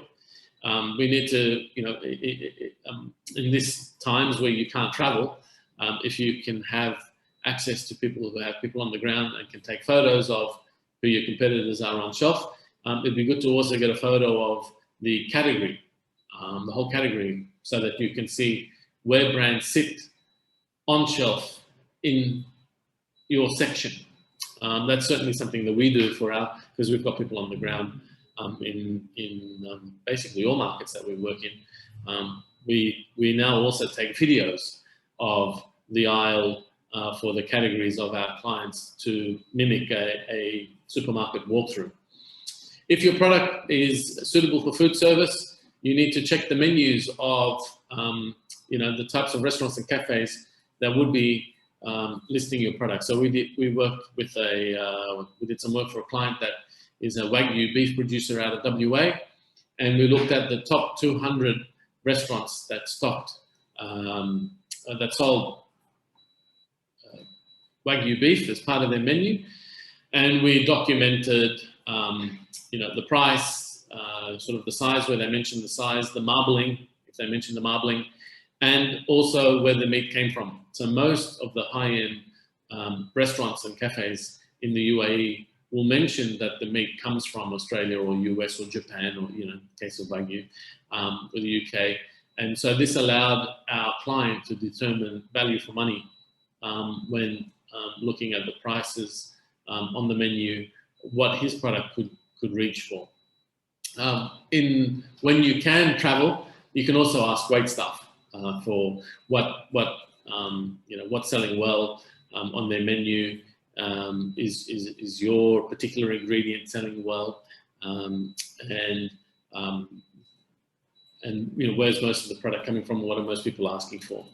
And then once you've got this information across e-commerce channels, you've got information from on shelf, and you've got information on menus, and maybe from wait staff.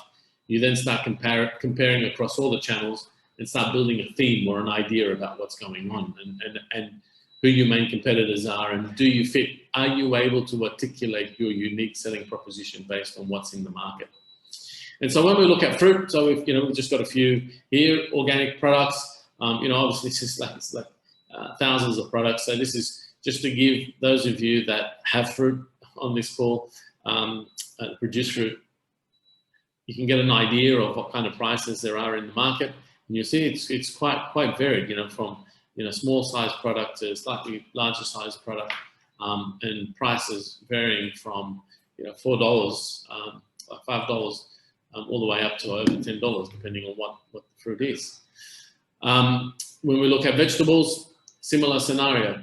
So we've picked all the organic products here, and so you can see, for example, when we look at organic carrots that come out of Kenya, and look, it's quite cheap. It's also cheap in relation to the fact that it's only 200 grams, but compared to Farm Box that has organic carrots from Australia at 600 grams, it's actually a little bit more expensive. So, so you've got to look at the channels. That's why it's important to look at the channels. It's important to look at where the product comes from, and not just the price and the size. From a meat perspective, also we see a bit of a wide variation there. A strong representation of products in this particular instance from Australia and New Zealand, but you do see a lot of American meat and meat from the UK. And then when we look at breakfast cereals, we've got product here is predominantly from Europe that we've listed. Organic granolas and mueslis, noting that this is where potentially there is the greater opportunities. Freekeh and Za'atar will obviously be popular in the UAE, as that's sort of a core staple for them. From a coconut oil perspective, there's got product, locally produced product, then product from Asia and the UK as well. Again, organic. So it demonstrates that consumers are aware, they are willing to purchase organic coconut oils, and retailers are prepared to sell them. And these products, many of them would have come from supermarkets, but many of these have come from pure e-commerce platforms. So then once you've got the data on your product, you put it into a table, very similar to the one that we've pulled together here. So I used actually an Indonesian example in this particular instance, and baby food. And so you'll see you've got the brand name, the weight, the price in the local currency converted into Australian dollars. We know what the margins are, so we're able to work backwards and figure out what that product probably landed for. We then put in our price, and then we can figure out the price differential. So we can see for those top lot of products, our clients' products were 37% cheaper than the Heinz variants that came from Australia, Spain, and Italy. We need to look at the claims. So we want to compare like for like, especially for certified organic product. We really want to be comparing against other certified organic products. We still need to see what conventional products sells for, and just make sure that we're not, 30–40% more expensive than conventional, because even though consumers are looking for organic product, they may not be willing to pay that much of a premium. Certainly when I speak with buyers from Choithrams, Gibsons, they suggest that the premium for organic product could be around 10%, maybe even up to 15%, depending on how unique the product is.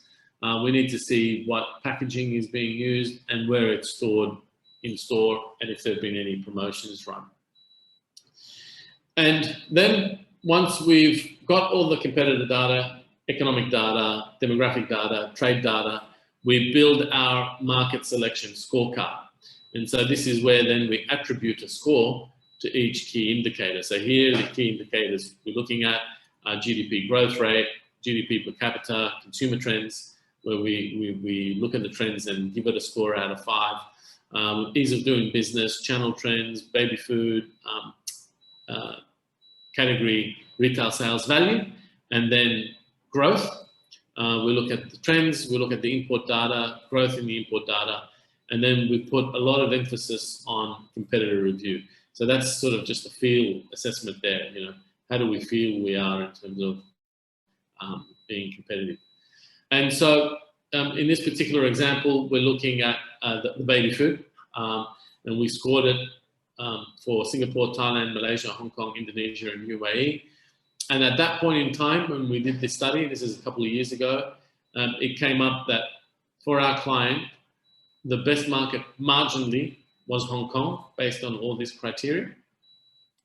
Very closely followed by Singapore, and not far behind it was Malaysia, and a little bit lower down was the UAE. So for our client, with the limited resources that they had, our advice was spend most of your time on Hong Kong and Singapore first, get that going, and then look at Malaysia and UAE as secondary markets to go into once they've got the other two happening. So also know that in getting a lot of this information and support and help, you can also, there's so many grants available at the moment, and so many valuable sources of information and connections. So each of the state government agencies, pretty much almost all of them, have one form of an export market program or another, whether it be delivering, hiring, experienced practitioners, like Export Connect, to deliver a program for them, which they are offering to you for free, or through export grants that they're offering, which will pay dollar for dollar for you to hire export experts to work on your market entry selections, market selections, market entry strategies, growth strategies. Maybe you need to do some translations of your products, so to hire a translator to come in and do your work for you. So there are numerous sources there. Obviously organic certification for export would be another one. So check out these as some examples of resources you can go to for help, not just from finding information, but also grants and attending workshops like these. I mean, you're already, this is Australian Organic Ltd has put this on for you to learn more about the UAE market and export capability building opportunities as a whole. So before we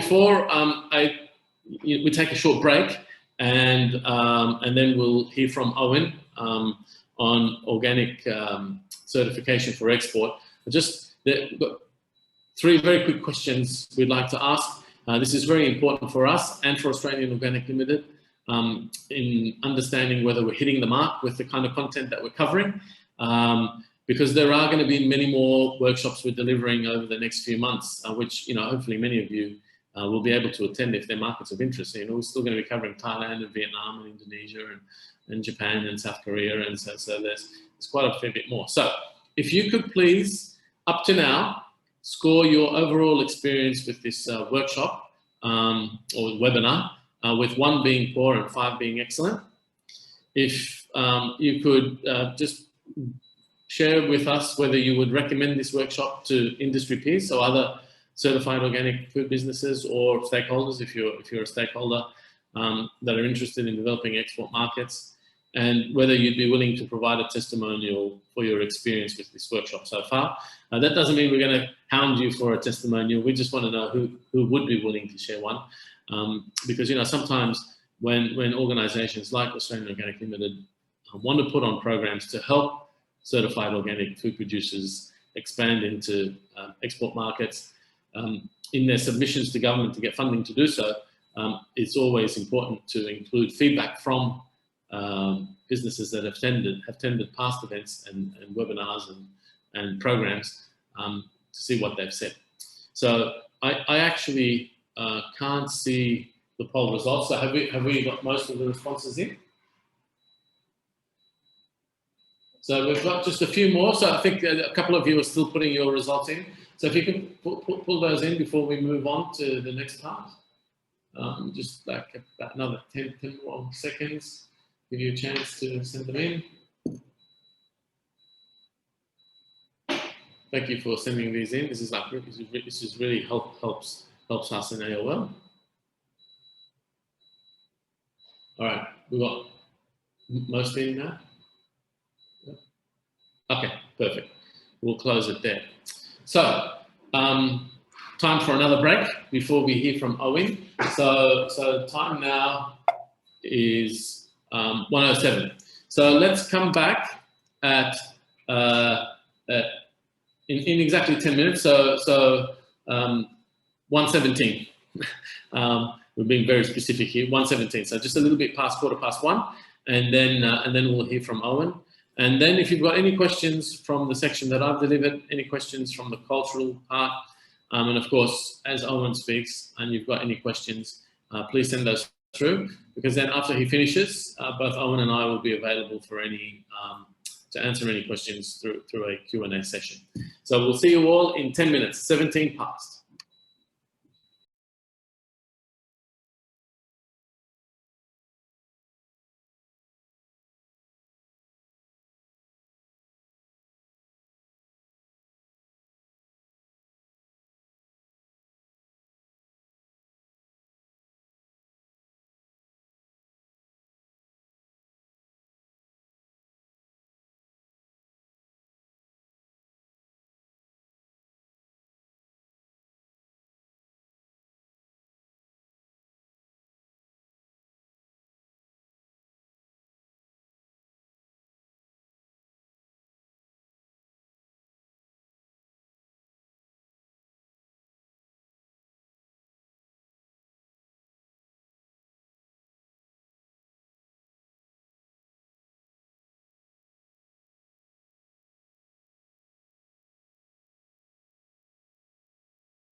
Okay, welcome back, everyone. We've got Owen, who's very keen. Can't wait to tell everybody all about export certification, organic certification for export, and the UAE market in particular. Owen, I've stopped sharing my screen if you wanted to bring yours up. But also, if you can introduce a little bit about yourself and what you do at AOL. Certainly. Thank you, Najib, and thank you for having me.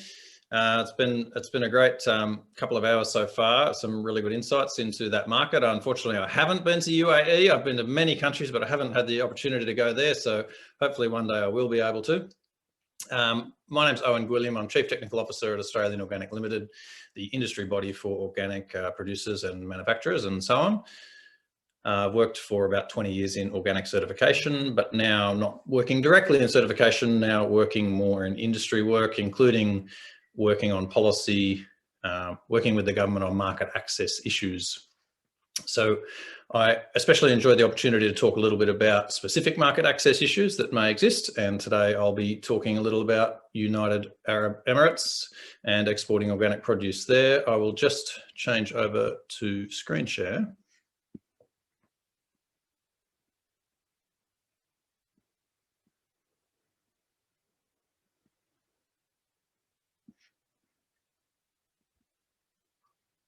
And here we are. Yeah, so that's me. Already introduced myself there.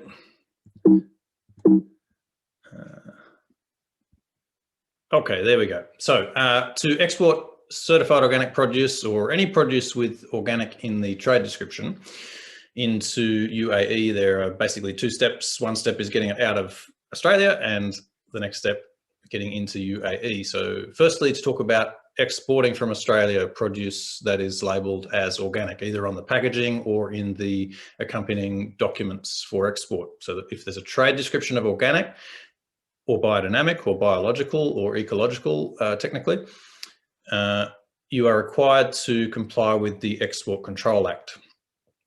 The Export Control Act has been revised just last year and came into effect just this year on March 28th. It's mostly the same, however, it has been improved. The way that it works is that that any agricultural produce with organic in the trade description is illegal to export unless you have the correct approvals. The way they do that under the Export Control Act is that organic produce is a prescribed good. So you need to be aware that organic produce is a prescribed good, and that means that it's illegal to export it unless you have the appropriate approval. Interestingly, at the moment in Australia, domestically, there's no legislation enforcing organic certification. However, for export, there is and has been for many years. Some of the changes in this new Export Control Act 2020 are that it specifically references the national standard, where it didn't do that before. It was assumed, but it didn't specifically reference it. So the national standard for organic and biodynamic produce is the relevant standard you will need to comply with and be certified to legally export agricultural produce of any kind with organic in the trade description. Most of the changes were to streamline the document with other relevant import and export regulation. Tidied up the document a lot, referenced the national standard, excluded cosmetics formally because there was a grey area there, and excluded formally cosmetics intended for pets. So if you've got a cosmetic you want to call organic, send to UAE, you don't need to be certified. It is not included under the organic goods rules. The way that I mentioned before that the appropriate approval for exporting organic produce is called an organic goods certificate. It used to be called an organic produce export certificate, commonly referred to as an OPC, but we need to start referring to it as an OGC, an organic goods certificate. And importantly, this document is a consignment by consignment approval. It looks a little bit like a bill of lading. It needs to be approved by a government approved certification body before the shipment goes. So you need to be in contact with your certification body, or if you are using a contract manufacturer, you need to be certain that they are arranging that organic goods certificate for your export ahead of time.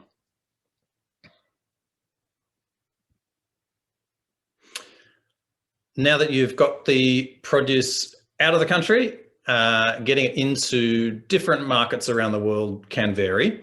For UAE, there's not a specific additional requirement, fortunately, but there's some information and some nuance that you should be aware of if you intend to export organic produce there. So at the moment, there's no organic equivalence agreement or trade agreement in place, and there's not one needed. It's generally a fairly open economy, as Najib has mentioned. The relevant government bodies over in UAE that you should be aware of are the Ministry of Climate Change and Environment, however you might pronounce that, MOCE. Also the Emirates Authority on Standardisation and Metrology, and that's not meteorology, that's metrology, meaning measurement, which I learnt when I was preparing this presentation. So there's two authorities over there that you should be aware of. There's an organic standard, a national organic standard for UAE, which is called the Guidelines for the Production, Processing, Labelling and Marketing of Organically Produced Food. That's the number of it there. You'll see that it's a 2014 document. So that's been around for a while. And the way the document reads, it implies that it is to be enforced throughout UAE, even for imported. So it's a little unclear. In reality, there is broad recognition of overseas certifications, which I'll come to. So there's no additional certification requirement, just your Australian national standard certification, as long as you've got your organic goods certificate, should get you through into the UAE. Now, I've got a little note there, TBT notification in 2020. This, you may have seen some news stories if you're Googling the topic of exporting organic there, you may see this. So TBT is a technical barrier to trade notification to the World Trade Organization. Interestingly, UAE made a technical barriers to trade notification to the WTO last year.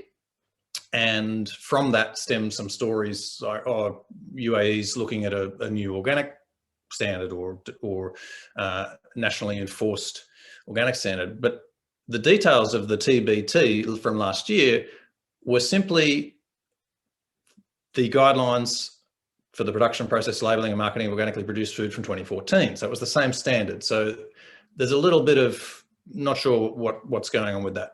That's the same standard that's in place, and that technical barriers to trade notification, I think, just happened late. So it's not worth being alarmed about.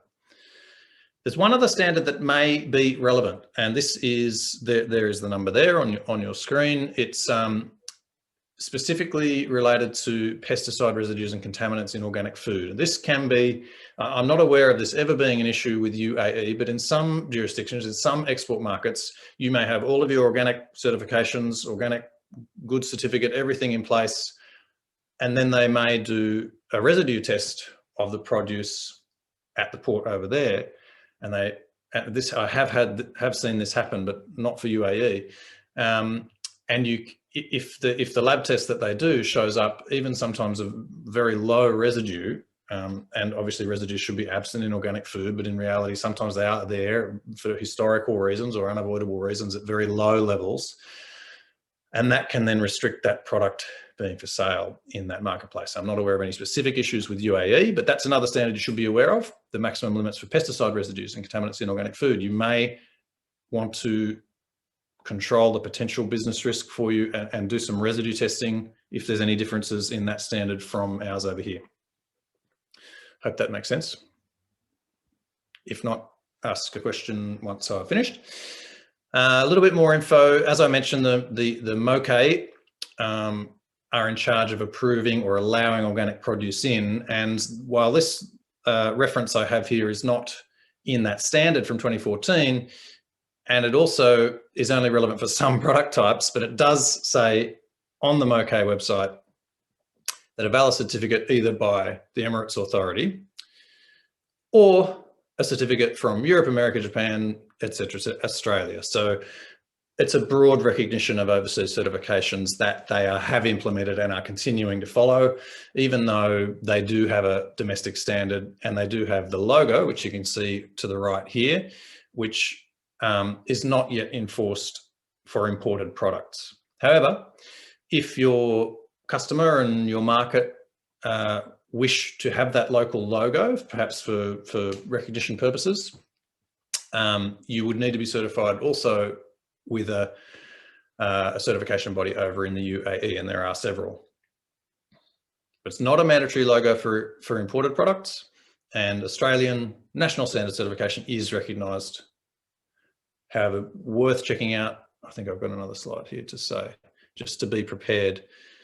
If you are planning to export to UAE, it's a less common export destination, so plan ahead and contact your certification body, contact your customer or distributor over there, and also I would suggest contact, or at the very least check out the websites of MOCAE and ESMA to make sure that you'll have everything in order and have no trouble with the product going into the country. And that's it for me. I'll just stop screen share. Excellent. Thank you for that, Owen. And so this is an opportunity now for anyone that's got any questions about anything that was shared today. So 2.5 hours minus 20-minute breaks. So it's a lot of insights, content, data that's been shared. If does anybody have any questions, please pop them in the Q&A section on your screens. For some of you, it's at the bottom. For some of you, it's at the top. And also, you know, from my part, I know, Owen, I've heard you mention this in the past, and also on behalf of Taryam, if you've got some questions you want to ask, but not necessarily through this platform, then please feel free to send me an email, send Owen an email, and for Taryam, send it to me, and I'll connect you with Taryam directly. Shari? No question. I feel like we've stunned everyone with too much insights and data. Quite possibly. It was a lot of information. It was all great stuff, though. I thought that interview was really good, Najib. That was amazing. Yeah, I think I had too much fun, but like it's... All right. Well, if there's no questions, we can let everyone go back to their normal day. Thank you, everybody, for attending. As Najib said, please feel free to reach out to any or all of us for any questions about today's presentation, future ones, or anything in general to do with Australian Organic membership and what we do. Have a good day, everybody. Thank you so much for all dialing in and staying on. It's great to see. Thanks. Shari, I might just add the Thailand webinar is the next one. Yep. Class on the 8th of May. So 8th of June. 8th of June. 8th of June, yeah. Time is flying. I can't believe we're going to be in June next month. It's almost the end of the financial year. I need to make more sales to post a profit. So just letting everyone know, same bat time, same bat channel. It's Thailand is the next one up on the 8th of June. Great. Looking forward to it. Owen. See you then. Bye. Bye.